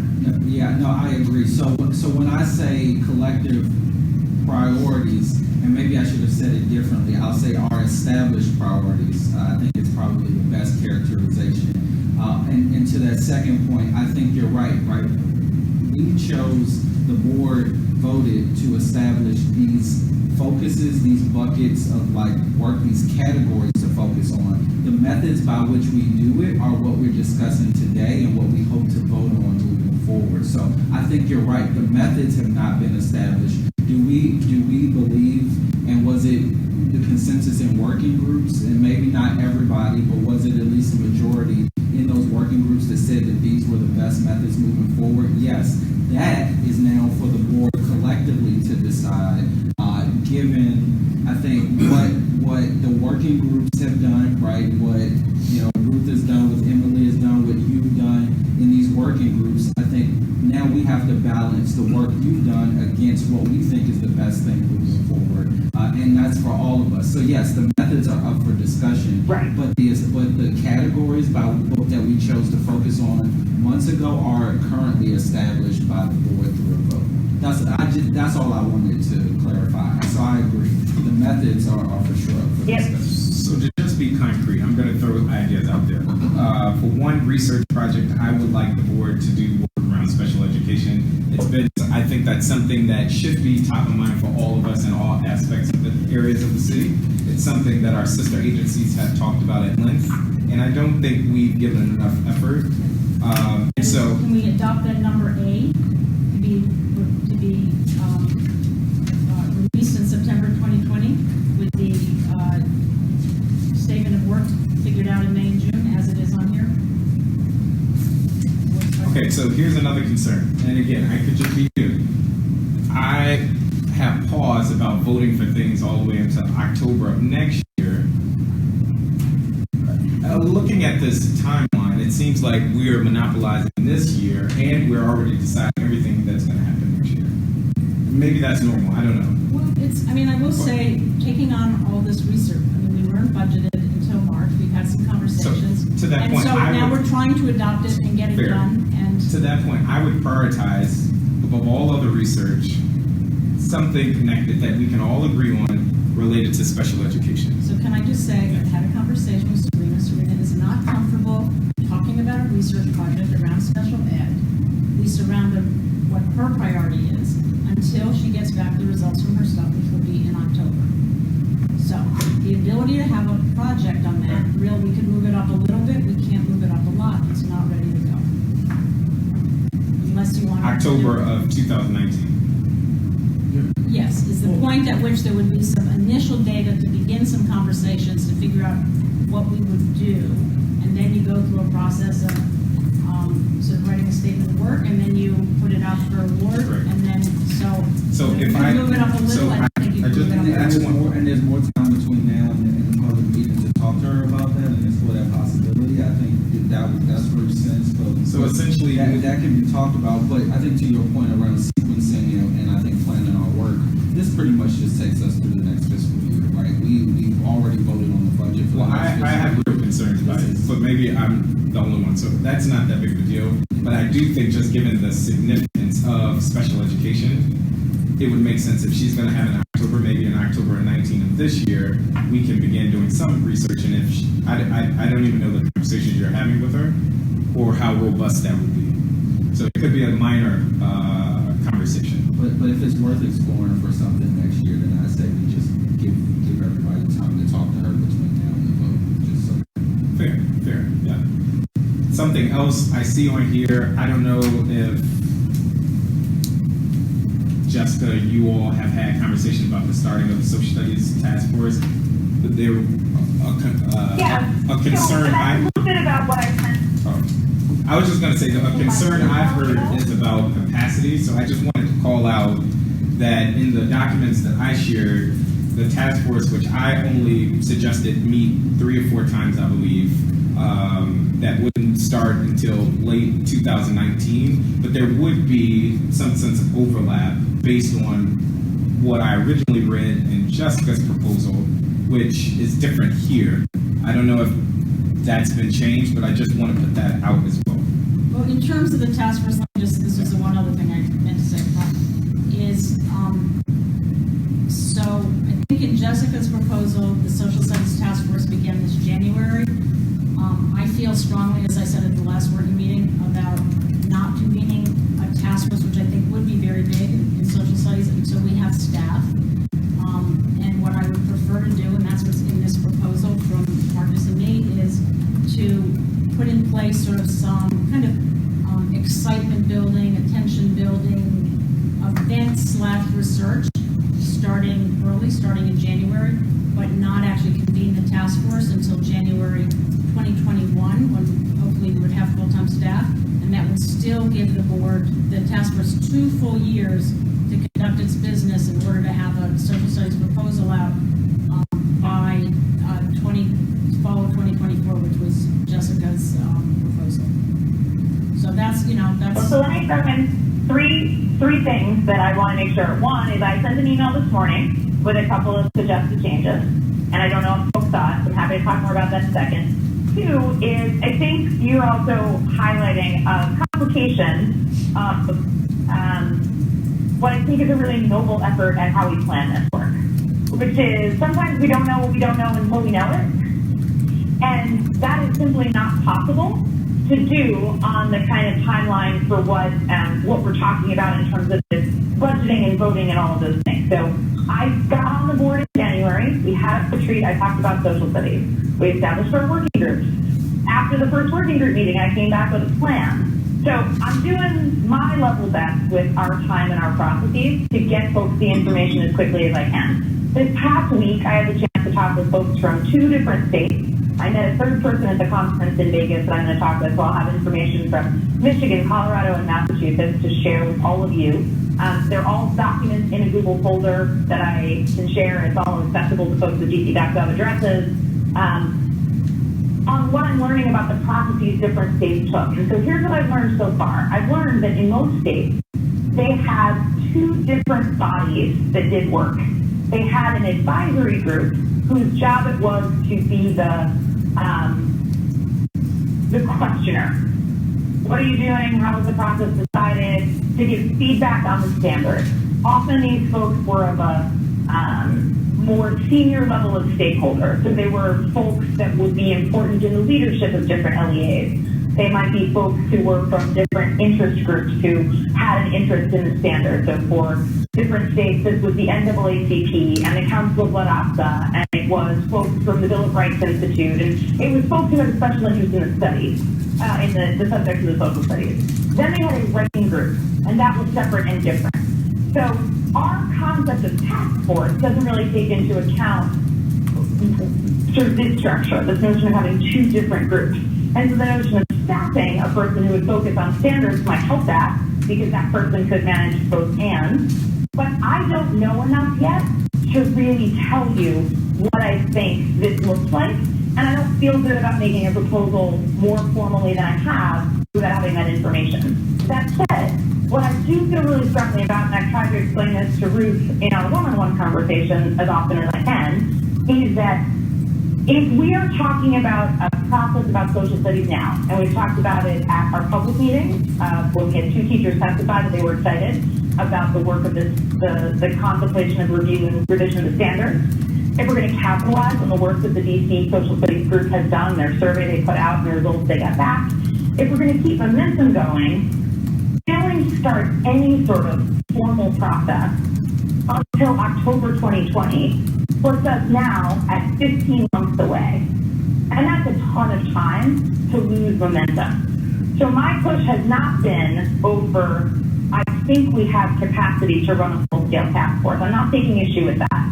I am taking issue with the fact that having some people come testify at public meetings does not continue momentum in the same way that, say, announcing the state board in partnership with OPTI is going to be creating the following two groups and starting to build that sort of process. But again, I don't know enough yet to tell you what that looks like.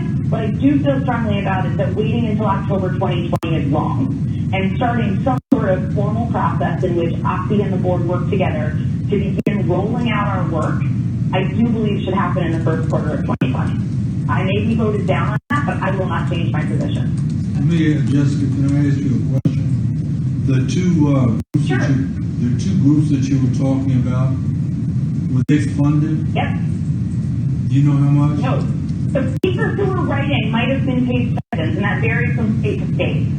In Michigan, they did the writing work during the school week, so they paid for substitutes, but they did not compensate the educators. In other states, I spoke with a woman at the American Institute for Research who has worked with 11 states doing work. She said in states where teachers gathered on the weekends, they paid a stipend to the teachers, and that was determined locally by sort of bargaining agreement. So if there were collectively bargained agreements that talked about stipends and calculations, they used that. So there is a stipend for that work, but I do not think that we have to have that in place for the start of announcing this group and starting to recruit folks for it. We wouldn't have to have the money in hand, is what I guess I'm saying. I think that when you're talking about the spring of 2020, that sounds good to me. No, she's saying no. The first quarter of January. The first, February. Ish. Apples and oranges. January, February, March. The beginning of 2020. But I think that's, and I would sort of piggyback on with Zachary's proposal too, is that we've got to prioritize things, but we also need to be aware of what our strengths and weaknesses are in the groups and whatever you want to call them. Okay, because I know that my strength in research ends with my saying that, and seriously. But I know that my strength in the teacher retention group is really strong, and we've got to be aware that if we're going to do this, and I hope that we all 9 of us don't have like completely opposite ideas, all right? But I think it's very important that we channel all of our strengths in all of this stuff, all right? This has been a semi-contentious meeting, but it's all right. That's what it's about, What does right? full-blown look like to you? No.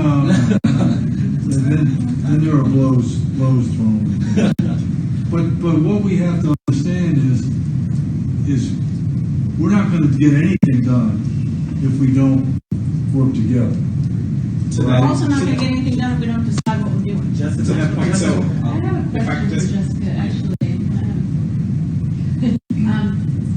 Actually, it's a clarifying question. Jessica, did you say the main reason that you object to the date as it's written is because of momentum?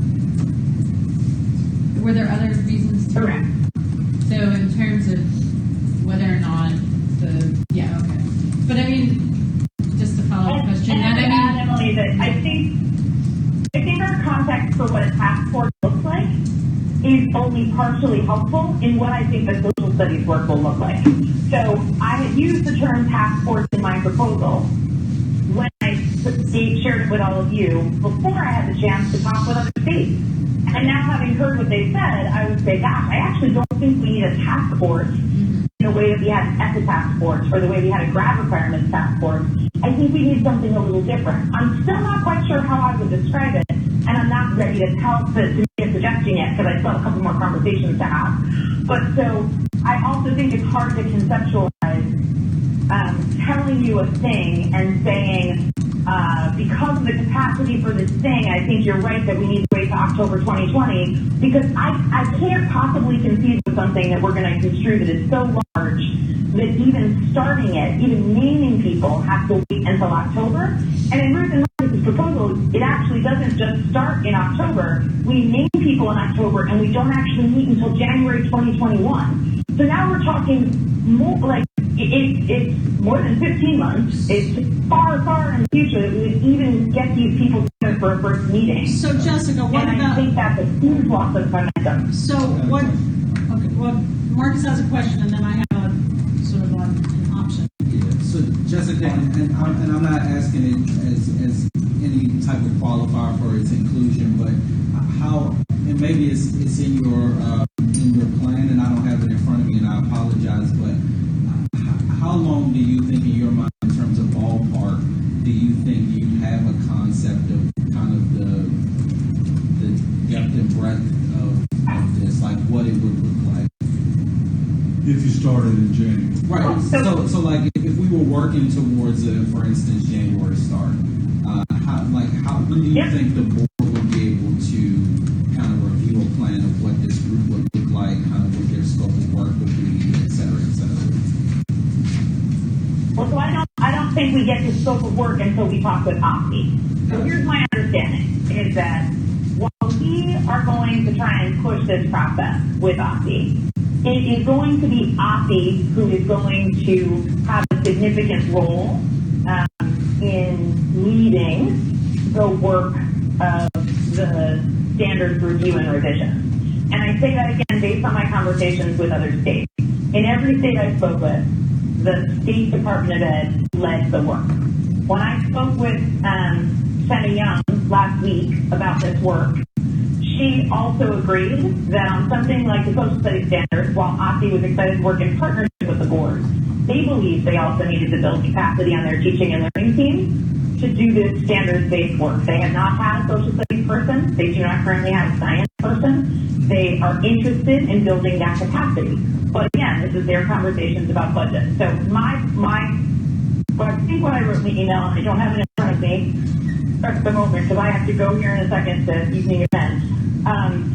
What I think makes the most sense is to bring something to our next working session, which I think is July 22nd. Based on everything August, the next working session. Jessica, the next working session is in August. Do you mean working group or working group? Oh, I'm sorry. Working group. July 22nd, I think, is our next working group. All right? Yes. So I would bring to all of you the research I have done with the states. I sent you all the CCSSO guide towards how this gets done and like what their recommendation is to states on how states approach this work, as well as the cost estimates, what I've understood on the total cost. We had one conversation about what Standards Works told the state board about the cost, and that number was $3.5 million. When I talked to Michigan being a much larger place than we are, including having geography to deal with, traveling to focus groups, etc., their statement back to me was, well, this is like a couch cushions effort. And I said, a couch cushions effort? They said, yeah, like looking around for a loose change. Like, we pulled a couple $100,000 from here and a couple $100,000 from there. We think it probably costs south of $1 million. So it does make me question if Michigan could do the work for south of $1 million. I want to make sure I'm getting us a good number of round figures from people to figure out what really the cost of this might be. And I want to share all of that I've learned with you on July 22nd. So yes, I think the next time the full board could talk about it would be August 7th.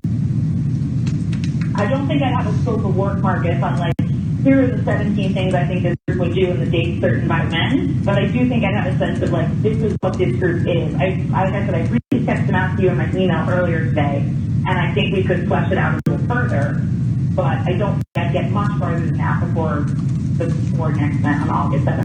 I got you. Thanks. And what I was going to say, Jessica, is just to go back to your concern about the momentum and keeping in mind the capacity concerns and around some of the other things, is whether, especially with your sort of somewhat slimmed down idea of what this committee might be, is that maybe there's sort of a way to do this so it doesn't start in January, but maybe it starts in April, sort of after the staff has sort of finished out its budget work, because that turned out to be huge, I have to say, just as someone watching that. And I think, is that right? Am I right on the timing? About sort of by April, you sort of free up? Is that about right? Yeah, I mean, I think depending, of course, on the final proposal and timelines, we would free up some capacity within the staff in quarter 2 of 2020, which is sort of the So anyway, so one thing to sort of think about is whether there's a way to sort of come together on it. No, it doesn't start in January, but yes, instead of waiting until the following January, it would start in April.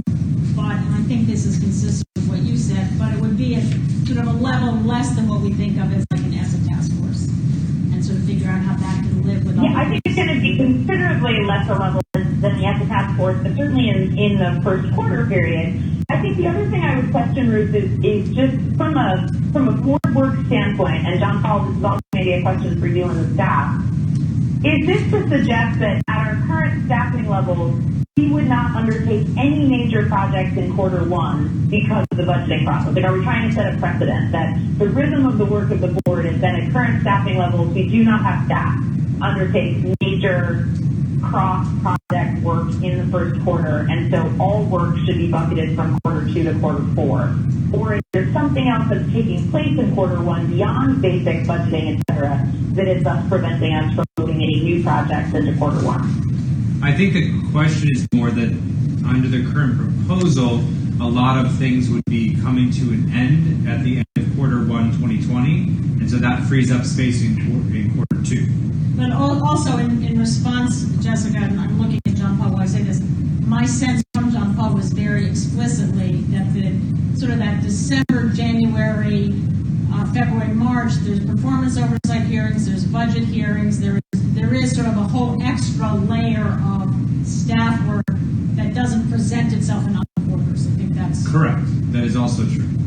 And so that is partly reflected here. I mean, I don't want to suggest that this reflects every last minute of people's work. It does not, but it does reflect some notion of that, which is why I'm suggesting sort of the April timeframe.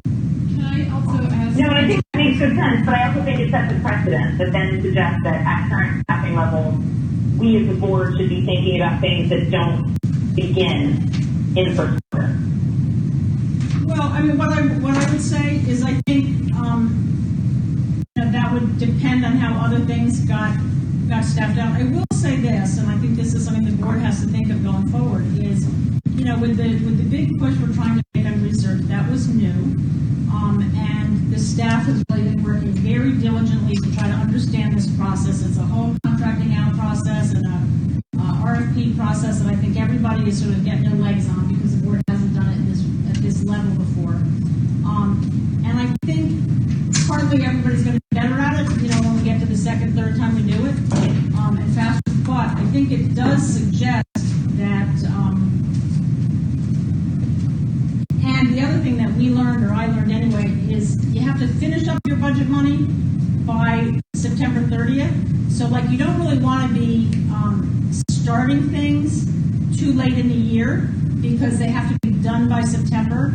So it's true. I think that sort of, if we continue on this research push, that the way to think of cycles is you sort of, on October 1 or thereabouts, you want to be ready to drop some proposals, some RFPs, which means you've probably been working on it, late summer into the fall, early summer, and then you're sort of pushing them out.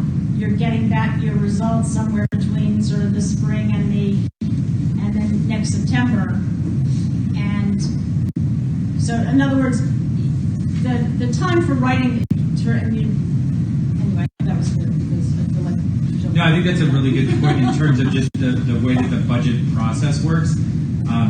There are limited months in which to issue SOWs and complete the work and the detailed research work that we're talking about within a single fiscal year, right? So when a budget year starts in October, we generally don't have even access to that funding until November because of the way that the budget has to be loaded. So if we're issuing a statement of work in November, it takes 30 to 45 days sometimes up to 60 days, and as Dan and Ravel can tell you, sometimes even longer than that, to get statements of work through the full process. So if everything works perfectly, we might have a PO, which is a purchase order, in hand by 1st of December. If everything works perfectly.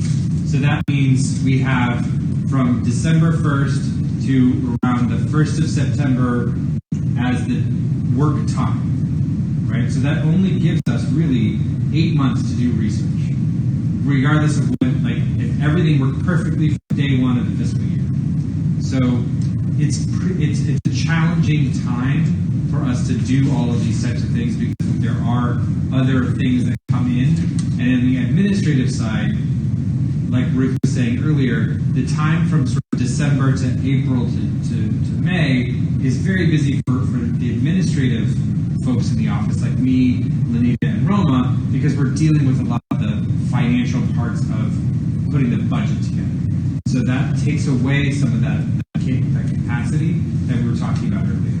That's why the sort of bottom of the Gantt chart is all gray. But those always happen. That has to happen regardless of what anything else is. Yeah, and I guess what I would just highlight is that really the focus on the research, which I know I lost the vote on, I think really puts a cramp on the rest of the work the board can do. Is what I guess I'm hearing, right? Because it limits the amount of time in which there is space available for other priorities. Oh, it was a way of saying, I mean, part of the reason I pushed it and is I think one of the things that we learned, I mean, I agree with what you're saying, one of the things we learned, I would say, from the retention work that we did on research, where we got a huge bang for the buck. We really helped to change the conversation in DC about it. Now we need to sort of refresh it and push it. I think it was huge in comparison to some of what we've done in some of our task forces, right? I mean, every task force isn't the same, but I think the idea of the work our ability to push OSSI to change regulations, I think, is extremely limited. That is sort of that's my conclusion, having been on the board at the time that I've been on the board. And so this was a way to sort of try to find a different way for us to influence the city and use our voices and represent our constituents. That was sort of and I would also note too that although the administrative burden is heavier when doing research through statements of work and that type of thing, it does allow for us to have additional impact that is less during the contract, right? The hope is that you have a contractor that is doing the bulk of the work. So that does take that staff priority time so that Alex and Matt and Paul can all do internal research at the same time that this external research things are happening. So I think it shifts some of the capacity burden on the administrative side for the beginning parts and the maintenance side throughout. But again, like Ruth said, this is the first time we're doing this, so we're all kind of looking at what the best way and how to do this. I mean, this is the first time the state board has ever really put together a chart like this, where we've shown all of the things that we've been asked to contemplate as a project, right? We haven't done that before because, I mean, part of it is because we haven't had board members as actively engaged in this process. So I want to note that part as well. Right. This is all new for everyone. Right, and it's a big effort to try to juggle things and make a lot of things fit into different positions, while also recognizing, I have to say this is sort of new to the leadership, just the enormous level of infrastructure work there is at the board. I mean, the meetings have to go on, budgets have to be produced, the newsletters go on. I mean, there's just a lot. And so I just think we all need to understand that sort of the discretionary time, you know, it's a small step anyway, and the discretionary time, it is what it is, and that's what this reflects, trying to sort of make the best use of that discretionary time given the things that we're trying to juggle. And so proposals for compromise, if you'll entertain them. But always into it. I know you are, Ruth. We see eye to eye. One eye to one. So Jessica, I just want to make sure I'm clear. So are you now saying April 2020? No, I'm still saying January 2020. I heard you saying April 2020. I haven't changed my position. Okay, I just wanted to be clear. So compromise. I still feel very strongly. I'm not going to talk about well, I'll say one thing about And I want to talk about your proposal, which I've always found very interesting. So I would like to talk about your proposal. So the short of it is this, in terms of cost, I think there's ways that we can truncate what we focus on to get costs down. So instead of doing K through 12 and for 4 subjects, bringing it down to 1 subject and truncating it either K through 5, K through 8, for either ELA or math. I actually think, given some of the council's interest in early childhood education, some of the conversations I've had with others, like Raise DC, there's a lot of interest, as well as the members that have already agreed to be on the task force, that they're excited that someone's going to be doing this level of research. All that That's is, suggestion quick. yeah, Pre-K through 3. okay. I thought there were no early childhood standards. Did I make that up? That's what you I thought that There was are early childhood standards for DC. We have early learning standards for the District of Columbia. okay. I was going to say I thought that was part of the controversy. Okay, so even that, the gist of it is to do, let's say, pre-K through 3, you're looking at $20,000 to $40,000 to do 1 subject, and you would count that primarily by the number of classrooms that people would go visit. Now, granted, this is based on my conversation with TNTP, because they're the ones that conduct the study, not to say they would be the ones that do the work, but just throwing that out there. I also said that it doesn't have to be a task force. I'm not wedded to the idea of having a task I force. appreciate it very much the way I'm wedded to having stakeholders join forces with us and weigh in about the report. And so, in my mind, it would be another research project, essentially just like the teacher retention work, to put out a statement of work that others will co-sign, that will hopefully spur action. Okay. Can I ask you some questions about this? So the reason why I mentioned that part, I just want to say, if that would free up space for just the social studies task force to go for it, I'm willing to compromise there. I'm also willing, before I try to extend, trying to find compromise with Emily to go to join forces on this. That didn't work. And so I'm still open to that, but that's going to take more money. So the reason why I'm truncating it down to ELA or math is just trying to be responsible with money. So here's I have a couple of very specific questions on the content, and then a couple of questions on time. So here, and I appreciated reading the new proposal and the way in which you combined the committee, which I thought was very much in keeping with conversations.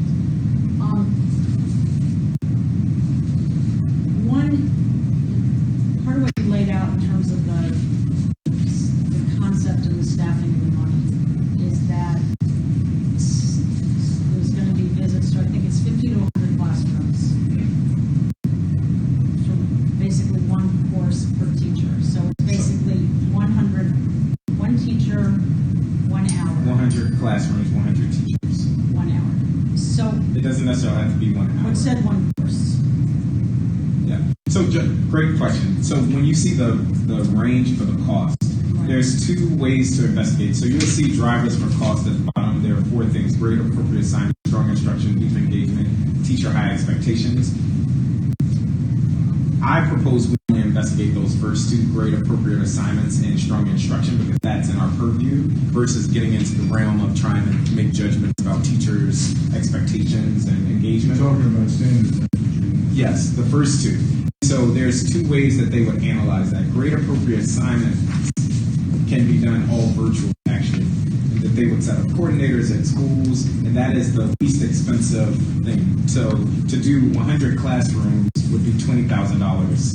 100 teachers, 100 classrooms, where they would analyze the assignments. So you're saying that TNTP is saying that it would do 100 classes for $20,000? Yes, they quoted me these prices, and again, because their work is how do they get, but obviously we would have to go through, it's not, we're contracted with them, but based on their work, what they thought this would realistically be able to. Okay, so let me ask I would like to jump on and check with any help.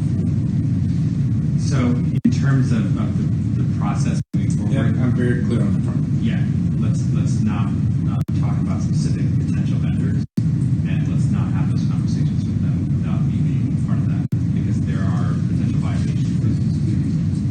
Okay, fair. I think part of it was just to get a benchmark for the dollar amount. Like, based on the millions of dollars you all spent, what do you think is realistic for? So, One thing I would just say on the analyzing assignments, my personal concern for that, and why I would caution us for not doing it, because I think, in addition to raising too many questions around the outcomes of what we do, it could get into the realm of curriculum. And if I'm submitting an assignment that DCS modules tell me that I have to do, and you're telling me it's not quality, then we're going down a realm that I don't think we have jurisdiction. I have two different questions. One is, to me, it seems like if you visit a teacher for 1 hour, and you visit 100 of them out of about 9,000 in the city, to say, to be able to put down on paper that the teachers in the city do or don't meet standards or teach well, it seems to me, just based on what I know as a researcher, I don't have my PhD, but I have a little certificate, statistics. That seems to me completely inadequate, and I'm just curious why they would pose that as something viable. I agree. I actually raised the same question. However, if you did do like a truncated focus, K to 5, and I did look this up, we have in a ballpark of 130 schools. Now, that wasn't a perfect science. I looked at my school DC kind of filter for how many schools have X grade. So you're thinking 100 classrooms out of roughly 130. To me, it does seem like reasonable numbers. However, I would be concerned, to your point, if we were doing K through 8 or K through 12. But I think even if you're doing K through 5 and you're looking at, and again, I don't know. I mean, I'm not enough of an expert. Jessica, are you there? I don't know if this is something you can weigh in on. But it seems to me that is a very insufficient number. 100 out of 130. Schools, but the number of classes in a school is much larger, the number of teachers, the number of classes, and to take your temperature of teaching quality based on a single hour of a teacher, it seems to me very inadequate. Like I say, I think there's issues of statistics and randomness. I mean, That's why we suggested and discussed the idea of doing case studies instead, because then you can visit classrooms one at a time. But I mean, that's not the only way to do it. But it would be probably the number getting. There are ways. There's different ways. Yeah. So I just want to raise it. That struck me as not even involved. I say I'm not. I think that's fair. I may not know what I'm talking about. It strikes me as not even in the ballpark of what's viable and fair, credible, and so that would have huge implications for cost. But here's the second. So that's one big question. My second big question. Yeah, Jessica. Yeah, sorry, I'm trying to get as far away from the casino music as I could before I came back off mute. I think the thing, this is the thing with a conference center, a convention center in a casino. You have to walk through it to get to the meeting. I think the thing that you're pointing out, Ruth, makes really good sense, but I think the question is, what's the intent of what you're trying to show? So if you were trying to evaluate a teacher and say, this is an effective teacher, that 1 hour is not enough. But if the goal here is to take a broad snapshot of the city and say, we did these classrooms this amount of time, and what we saw was, of the 100 classrooms, 10 had grade appropriate instruction happening, or the material used were only 20 of the 100 classrooms. That, I think, would actually be a really interesting statement, because it's not about an individual teacher's capacity or quality. It's everything to do with, on whole, across the city, are our students getting exposed to grade level information? That's what I understand the purpose of Zachary. No, is that accurate, Zachary? Yeah. Yes. For all of the researchers in the room, which I am not, the question, and I think I might have mentioned it before, the question about, especially in this case, how observing a phenomenon changes it, right? If we only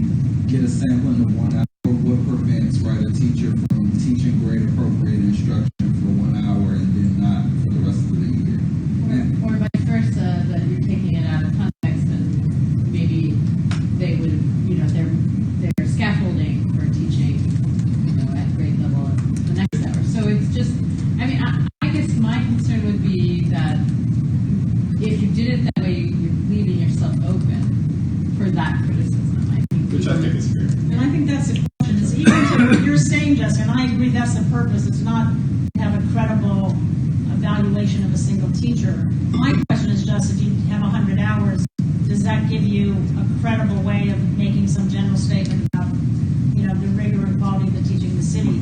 It doesn't strike me that it does, but I don't know. I just don't know. I just as someone who doesn't know anything about research, it seems to me that you need to do some research on how it's done before you do it. If that makes any sense. Like how they would conduct How research. there have to be models of it being done someplace, and see how it's done before you think about But I it. think that goes to what John Paul was saying. So, like, You understand what they I'm did detail how they did their study, but as part of the RFP process, we would want people to detail what their proposal is, and then we. But I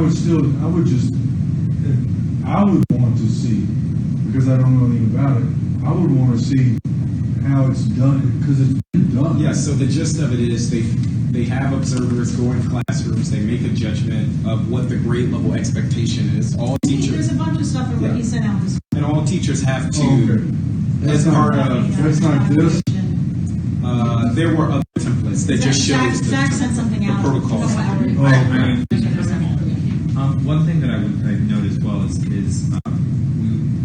probably at some point soon should have conversations with WTU on whether or not observations like this would be allowed. I was going to raise a different thing, which is that the assumption in here is that we can make a random sample of teachers and go to observations and get their assignments. And I have no reason to think that that's what's going to happen. Now, maybe you have had different conversations with the people in that advisory group but I mean, are you saying that they're going, that the charter schools and DCPS are going to consent to have a researcher make a decision about a random sample of schools and insist that that teacher gets to go in and do a review and get In all the short, assignments? yes. In short, yes. Although that work would be some of the work that would happen in the fall in terms of identifying which schools and identifying which types of schools we need to go to. In part, why. But it's got to be a random sample. It can't be DCPS. Of course. So that means they have to turn over to a researcher. You get to figure out a random sample of classrooms to go visit, and we, DCPS, is going to tell those schools and those teachers that they're going to have this researcher in there. I don't ever remember that. I think in the preliminary now, it may not be the right people, but the preliminary people I've had conversations with, and I've had many with many people, there is a lot of interest in this. In fact, there have been escalating conversations within DCPS about this. Now, Just to interrupt, why can't they do this through their entire, they have the whole, what's it called, John Paul, that collaborative, where they are working with The this DT contract, staffing collaborative? the staffing collaborative. I mean, you got the contract at the table, you got all the people at the table. Why can't they, I wonder why they couldn't understand. DCPS. All Staffing these groups, the staffing collaborative. I did talk to Asi about that, or the potential of them taking this one, and their concern, in addition to resources, and they would stress that they're short on them, is that they think it would skew any results that they would get because it would be Asi coming to your school. And people would No, think Aussie would be hiring a contractor, just like we would. but they would still, in part of when I requested Asi to sit on this task force, part of their concern is perception that it would be about what they said. What Hansel did tell me that I can share is that she underscores the importance of focusing on standards instruction, and that's something that Asi believes deeply. She did not go as far as to say we support this task force, but she did say they support standards-based instruction. I know, so look, I just want to put back a couple of things, which Great. is. What you gonna say? Should we, like, vote on something? Well, we can't vote at working meetings, but what I want to, How do we move forward? first of all, I appreciate what you did with the advisory group. I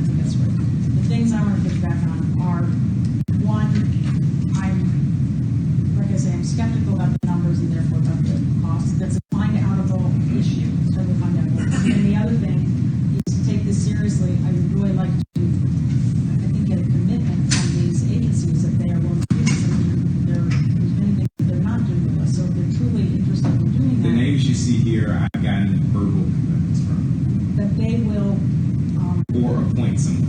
no, not be on the task force, but that they are going to allow researchers to come into the schools, draw their own random sample, and sit in on the classes that they choose to sit in on, and get the assignments from the teachers they pick. It's a huge commitment, and it's from the beginning. It's why I worry that us doing observational stuff. Yeah. So I would say part of we wouldn't be making names available of schools or teachers, and so part of that anonymity would make. But it means they're subjecting themselves to a serious research study that will become public, which is not. Of course. I mean, maybe they're blowing smoke and saying, this is a great idea. We love this idea. This is wonderful. But I'm just going based on what I've been told. I think there's a limit to the conversations I'm willing to have just because I haven't received word of whether or not the board is willing to do this. And so as of last week, I stopped having conversations. I did have one with Team 2P to get more information. But after my conversation with Hansel, I'm waiting on the board to give a green light to say, let's move forward and have more serious conversations to your point. My view is that the place you're at is a place that we've been at these different things, and the right thing to do, I think, and I'm not trying to get in the way of it, is to ask the staff to pursue these different things and sort of find out what is a realistic number in terms of, statistically, what would be a realistic number of classrooms to look at, how many hours would you realistically need to look at, see if we have real commitments from the partners to come into the schools and do that. And then we can think, But I guess I think, again, the bar is really high. But Zach, these things are on here. I get it. These But all things of are on them, here because we've gone through but that. I get it. And I'm But saying, let's give you staff. It's hard for me to that. make those determinations. And so what I'm hearing you say is go figure out which LEAs and schools we're going to be able to get into. No, I'm saying let's turn it over to the staff. No, I'm saying you have raised a good proposal. Well, I think before we turn it over to the staff, so for instance, to give an example, the staff, which I'm really appreciative of, did a wonderful write-up, 3-4 pages around standards-based research. And to be frank, I was like, well, what the hell is this for?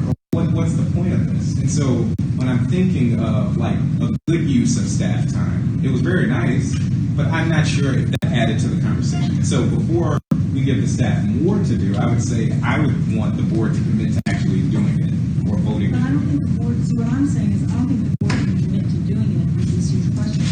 Just like there's not stuff on here. I think we're in the same place here as we are with the teacher retention work. It's a question of whether or not we can go forward. No, we've been through months of conversations on that speak to the house that we would do it, and we've been through. But there was a period of time where the board, based on a preliminary vote, and staff was committing to investigate something because the board weighed in. And based on Marcus's premise that we should give weight and credit to things that the board has voted on, this is the strategy, or I don't want to say strategy, this is what I've encountered for the last 3 months, that it's been. Zach, maybe we're talking past each other, because what I'm saying is let's get the staff to do for your project exactly what they have been doing for the last few months on these others. I'm saying let's take the next steps on this so that we can figure out. What I'm saying is before we give it to the staff, because I don't want the staff to commit tens and hundreds of hours on something if we don't have a commitment from the board that is worth doing. But I think the inverse is true, that there are members of the board who can't commit without having those questions answered.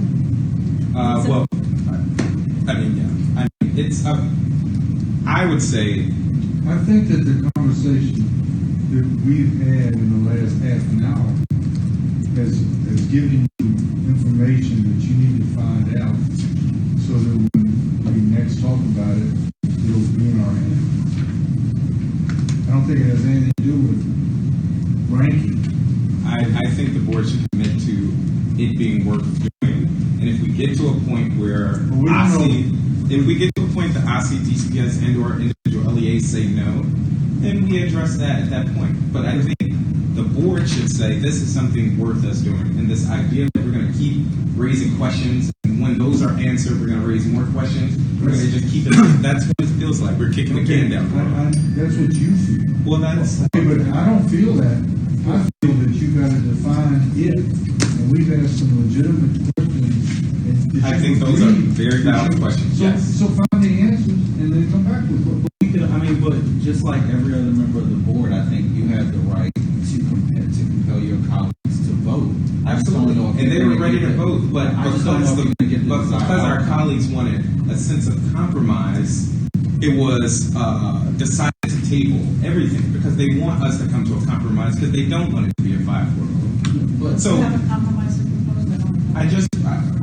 Where I'm does willing to move Jessica's task force up to January. I'm willing not to have a task force if that name alone causes anxiety. If it needs to be a roundtable with the people, I would say we include the proposal at one of the dollar or price points for just K through 5 or pre-K through 3. Where are you putting it in the sequence of what are we knocking out? Just what's the proposal? What's the compromise? Well, the sequence, I would go by the dates that are listed in the proposal, which would start in, I think it's November, and will go through the first quarter. Okay, but now, my quibble right now, just from what I've heard. And wait, let me is if I can November's not a good date. that's when let me look at the timeline. The task force convenes in November, and so that's very preliminary work. The actual school visits wouldn't actually happen until January. I'm talking about the pricing that we talked about earlier. Is November's not a good date to take money to do anything.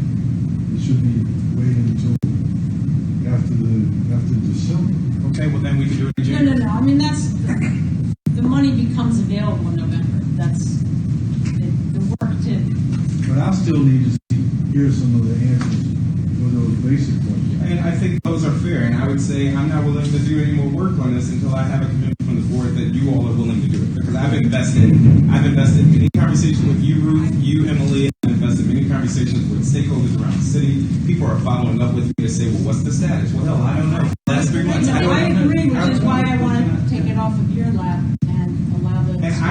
If we're talking about the staff being strapped, why are we asking them to do more if the board is not? Zach, I think given your position on this, like given the position you just established, So I probably venture to say that as much as folks want to see this through with you, I just don't think given the gaps in understanding that we have, that you're going to have to vote for it. well, I had the votes last meeting, but because people had well, at least based on what people told me, I had votes last meeting, and people want consensus. People want consensus. I would like consensus too. So could you tell me what are you proposing? Okay, that allows so you to it's do what you're October proposing? 2020 for the social studies work. We moved that up to January 2020. I scratched out October, I put January. That we would move research up for the special education work. I'm not wedded to it. I'm asking about your. I'm not wedded to it, but I think we should truncate some of the teacher retention work. Whatever you want to truncate, I think. Truncate means drop out. What are you proposing to drop out? I think that's for the. I don't think I need to make that decision, but I think there should be compromise there, since that seems to be taking up 3 or 4 of these line items and a good chunk of money. No, I think we can table the school. Zach, no, we need to be specific. Here's what teacher retention is proposing. Tell me which one Okay. is proposing. So I think that Proposing to do an exit survey of departing teachers. It is proposing to do, along with other groups and interests, do an all-teacher poll. That is what is in here. when you say other interests, what do you mean? Other organizations? No. That would also include questions related to well-rounded. It would include questions related to standards. It would include Gotcha. questions related to social studies, etc. Gotcha. Those are the 2 things that are here for retention. The media report's already underway. It's to hold money. Yep, That's yep. And the number 2, it really shouldn't even There's be no on this. money. It should be on this list. It's like other things. It's sort of about getting us to agree on it, and then we'll start I think the teacher retention work has the most momentum. It's been going on. I feel we should do the exit survey that's what people want to do. What do you want to give them? I think this review of the STAR framework is something that we can either table or push back. I'm just going to say, it is scheduled, as I said this morning, we want to do a serious review of the STAR framework and get it in time for us to do advocacy in order to understand it, talk to our constituents about it, and vote on it in time for OSSI to bring something in 2021. In 2021. So that's a whole year and a half almost. But what about number 8, which is when we were proposing and we would need your input on But I'd also venture to say that it's some of phase that 2 time, of So again, I venture to say some of that time is also going to be allocated to us exploring. So you asked for concrete proposals, and I'm giving them to you. May not like the proposal, but I'm giving it to you. Okay, so I would table the school quality review framework, number 8. I scratched that out, June 2020, to the same things that Jessica talked to. I think that's too late. As you see in the proposal, I actually pushed for the write-up of the standards work to be done by May 2020. But why is it too late? What happens between now and then that makes it not valid then, as opposed to? Because I'm assuming that this is saying that we would start in 2020. No, this is the complete date.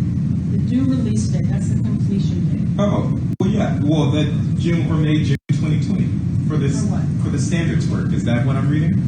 Yes. Number 8 would be Yes. completion is June 2020. Yeah, that we would try to put out a statement of work in December or January. Oh, to start it. When you say completion date, do you mean Release, it's done. The report is in our hands. the final report? Yes. Oh, so we're saying the same thing. That's the same timeline I have on my proposal. That it would start in the fall. It would visits would initiate in January, and by May or June of that next year, we would have a So report. this is phase 2 of the well-rounded. Again, going back to my original premise, yes, I have something I care about, but I also care about a lot of But different. we're, all right. Okay, so we're on. But you're making assumptions. But that's not. And so the dollar amount, I'm going to just pull a placeholder here. I can get more information. I'm going to say 40K. Now, based on this, it seems like there may be a remainder. So there's no concern. Not if that's 40, but. Okay, well, we may. I guess my biggest concern was about board capacity, and I just wanted to be sensitive there, which is again why I'm willing. If Jessica feels strongly she needs to start social studies work in Q1, then fine. We don't need a task force for this. Whatever the vehicle is that we can get to keep stakeholders around the table. So this is Jessica. I'm jumping in for 2 reasons. One, I want to clarify my point on the January piece, and 2, I have to say farewell in a second because he is having a state meeting here at the charter conference, and I want to make sure I get in there. I'm about 45 minutes late for it at this point. So the reason I think it's so important to push for this momentum has a little bit to do with the politics of all of this as well, trying to get to the quietest spot I can here. We And can hear that you. is, if we're asking OSSI to go to the mayor and say, we think this work is important and we're going to need to have resources in our budget so we can do the work internally. And if we're asking the deputy mayor to get on board with this, and if we're asking folks to get excited with us, we also want to have a plan that shows that this is imminent work. Because if it's not imminent, then it becomes a thing that they can be like, hey, we worry about that next time. We have to worry about that right now. But to me, keeping it in the first part is also about this. The need to keep it imminent in order to actually get everybody aligned, willing to do it, and to put their skin in the game on it now. And legitimately afraid that if we push it back, that will take priority and make it much harder to get this work done. So I also think that it is perfectly possible that we may, when we talk in July, on July 22nd, at the working group meeting, we may say, okay, here's what this actually looks like in January, February, March, and it's really one meeting of an initial group of people to talk about what is the standard, what does it mean to review standards, and it's not a heavier lift than that. But I do think that saying we're starting this work in January puts a line in the sand that says this is imminent, this is important, this is why it's important that everybody who needs to buy in buys in now. Understood. I agree. And that makes a lot of sense. And I think given the significance of social studies work, given the significance of teacher retention work, which in my mind are much bigger projects, I think they should get precedence. Bigger projects and get precedence over what? Just given the weight of the... Over what projects? That's what I'm asking. What are you dropping out? That's what I'm asking. So again, the review of the STAR framework. If I'm reading that, that's $25,000, and it's not that I don't think we should do I'm it. gonna, I just wanna, one thing I wanna show you, I'm trying to move over, is I gamed that out, and if we don't do it basically on that timeline, we are not gonna be able to influence this. And I'm just gonna tell you, I'll write it out. So Okay. Well, you asked one question, I answered. I would push that back. Okay. That would be my answer. Y'all are It's the one, agreeing what I that- assumed not if it meant we couldn't have an influence. Nothing else has a time limit, so maybe that's right. So then the synopsis is we don't want to change anything. So listen, I'm asking you. I'm telling you my experience for the last 3 months. You said, Zach, you need to compromise. I said, Emily, let's join task. Let's co-lead suggested that to you, but that's whatever. But this has been the barrier. What do you? But those are consideration. Well, no, Here. it's on there, but we aren't clear on the dollar amount. We aren't clear on, are we able to move up the social studies work? Are we able to include the social studies research? I don't know what you mean by the social studies research. What my response on the social. I'm sorry, special education research. My response on the social studies, this is primarily to Jessica. I mean, my sense from us, and part of this is what do we mean by low level? I mean, I would just say, I agree with you on the momentum and the commitment, and there are ways to do that would tie up a lot of staff, and that could have the effect we want. So I'm with you on that. The question is, you know, how little is little, how big is big. The other thing I want to just throw into this is OSSI's not going to get, OSSI's effort to get staffed up would be on the same timeline as us. So they're not going to be able to put time into this until they're staffed up, which is fall of 2020. If they receive funding in their FY 2021 budget, it would be October 1st, 2020. They would be. So I mean, if we were to have like a heavy involvement starting in January,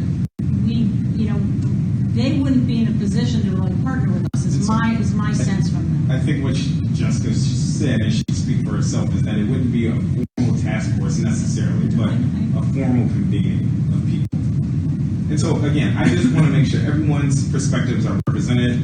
If we're all on the same page there, we can go home. Well, I mean, I'm on some of the same I think the pages, three but not- contention places are moving up the social studies working group to Q1. I think the second, it seems like number 8 is the standards implementation task force. Now I'm using task force because I don't have a better word for it, but whatever we want to call it. I put $40,000 here just based on the estimates. I don't know if that dollar amount lines up here. And then the special education work that we would weed in for our sister agencies. But the special education is After a conversation with Right. Serena, that won't come into October. And But so, that's something but right here we have, but, I mean, it's just, there's nothing creative. yes, but right here we have October to, again, the issue is about timelines. And so the three things that I'm calling out all start in fall of 2020. And what I'm pushing for is to move all three of those things up. Okay. So I hear you. I will think about it. I'm inclined on part of it, not on some of it. I want to share with you my timelines on the ratings research, because I think that my sense is that you want that to be something that we're able to really weigh in on. I think if you could lay the timelines of homework, and I'll show you that.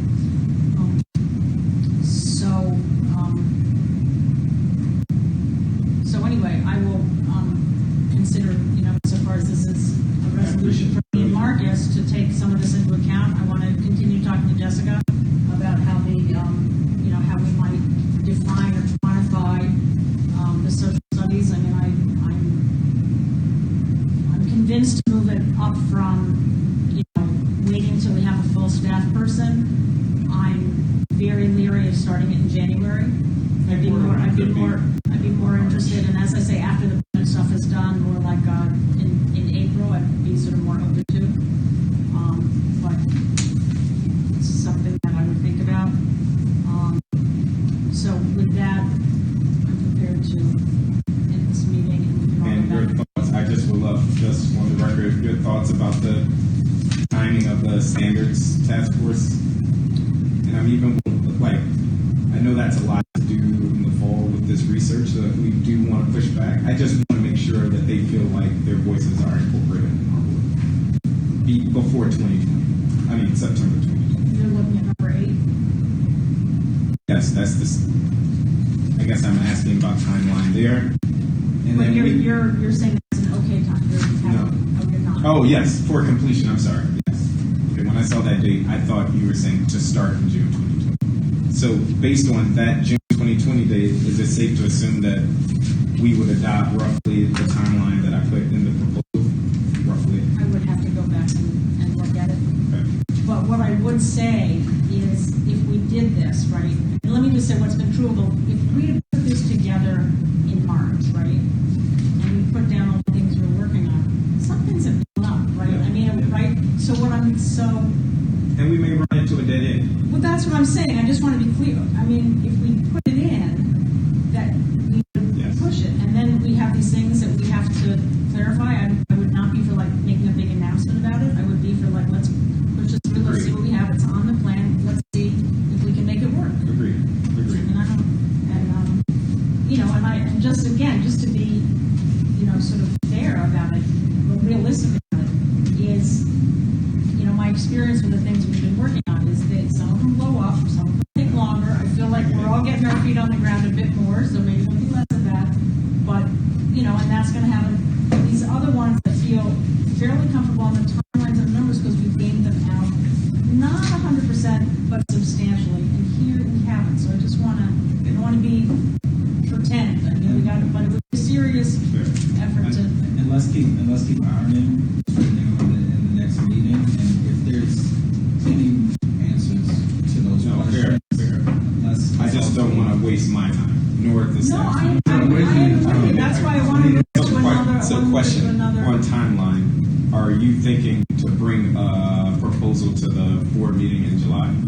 That's our goal. Yeah, is to vote on. Okay. So we're on I mean, I don't think that we're going to. I don't think the idea would be to vote on the timeline. I'm open on this, but the point would be the timeline helps us think about what we can handle. That's why it's written this way. And the proposal would be this is what we're going to do. And, I mean, if it may be comfortable. I mean, I'm not against it. I'm like, then what happens if the timeline fails? We go back. Yeah, I'm not. The point would be to do a good thing. I think it's about, yes. The commitment is one thing. I think the rough timeline is important, so we're all on the same page. And what I also want to do is, I've had this conversation, I want the staff to go back and revisit and make sure people are comfortable. I'm going to go back and do the same thing, because we've all gone through multiple iterations. I want to make sure what we put down was, you know, made sense, what you're saying, you know, so there's some massaging. And I will say, of these, anyway, so I'll think about it. I mean, I would sequence these differently, so, but I know that it has to happen. And is it safe to assume if it's not on here, that means other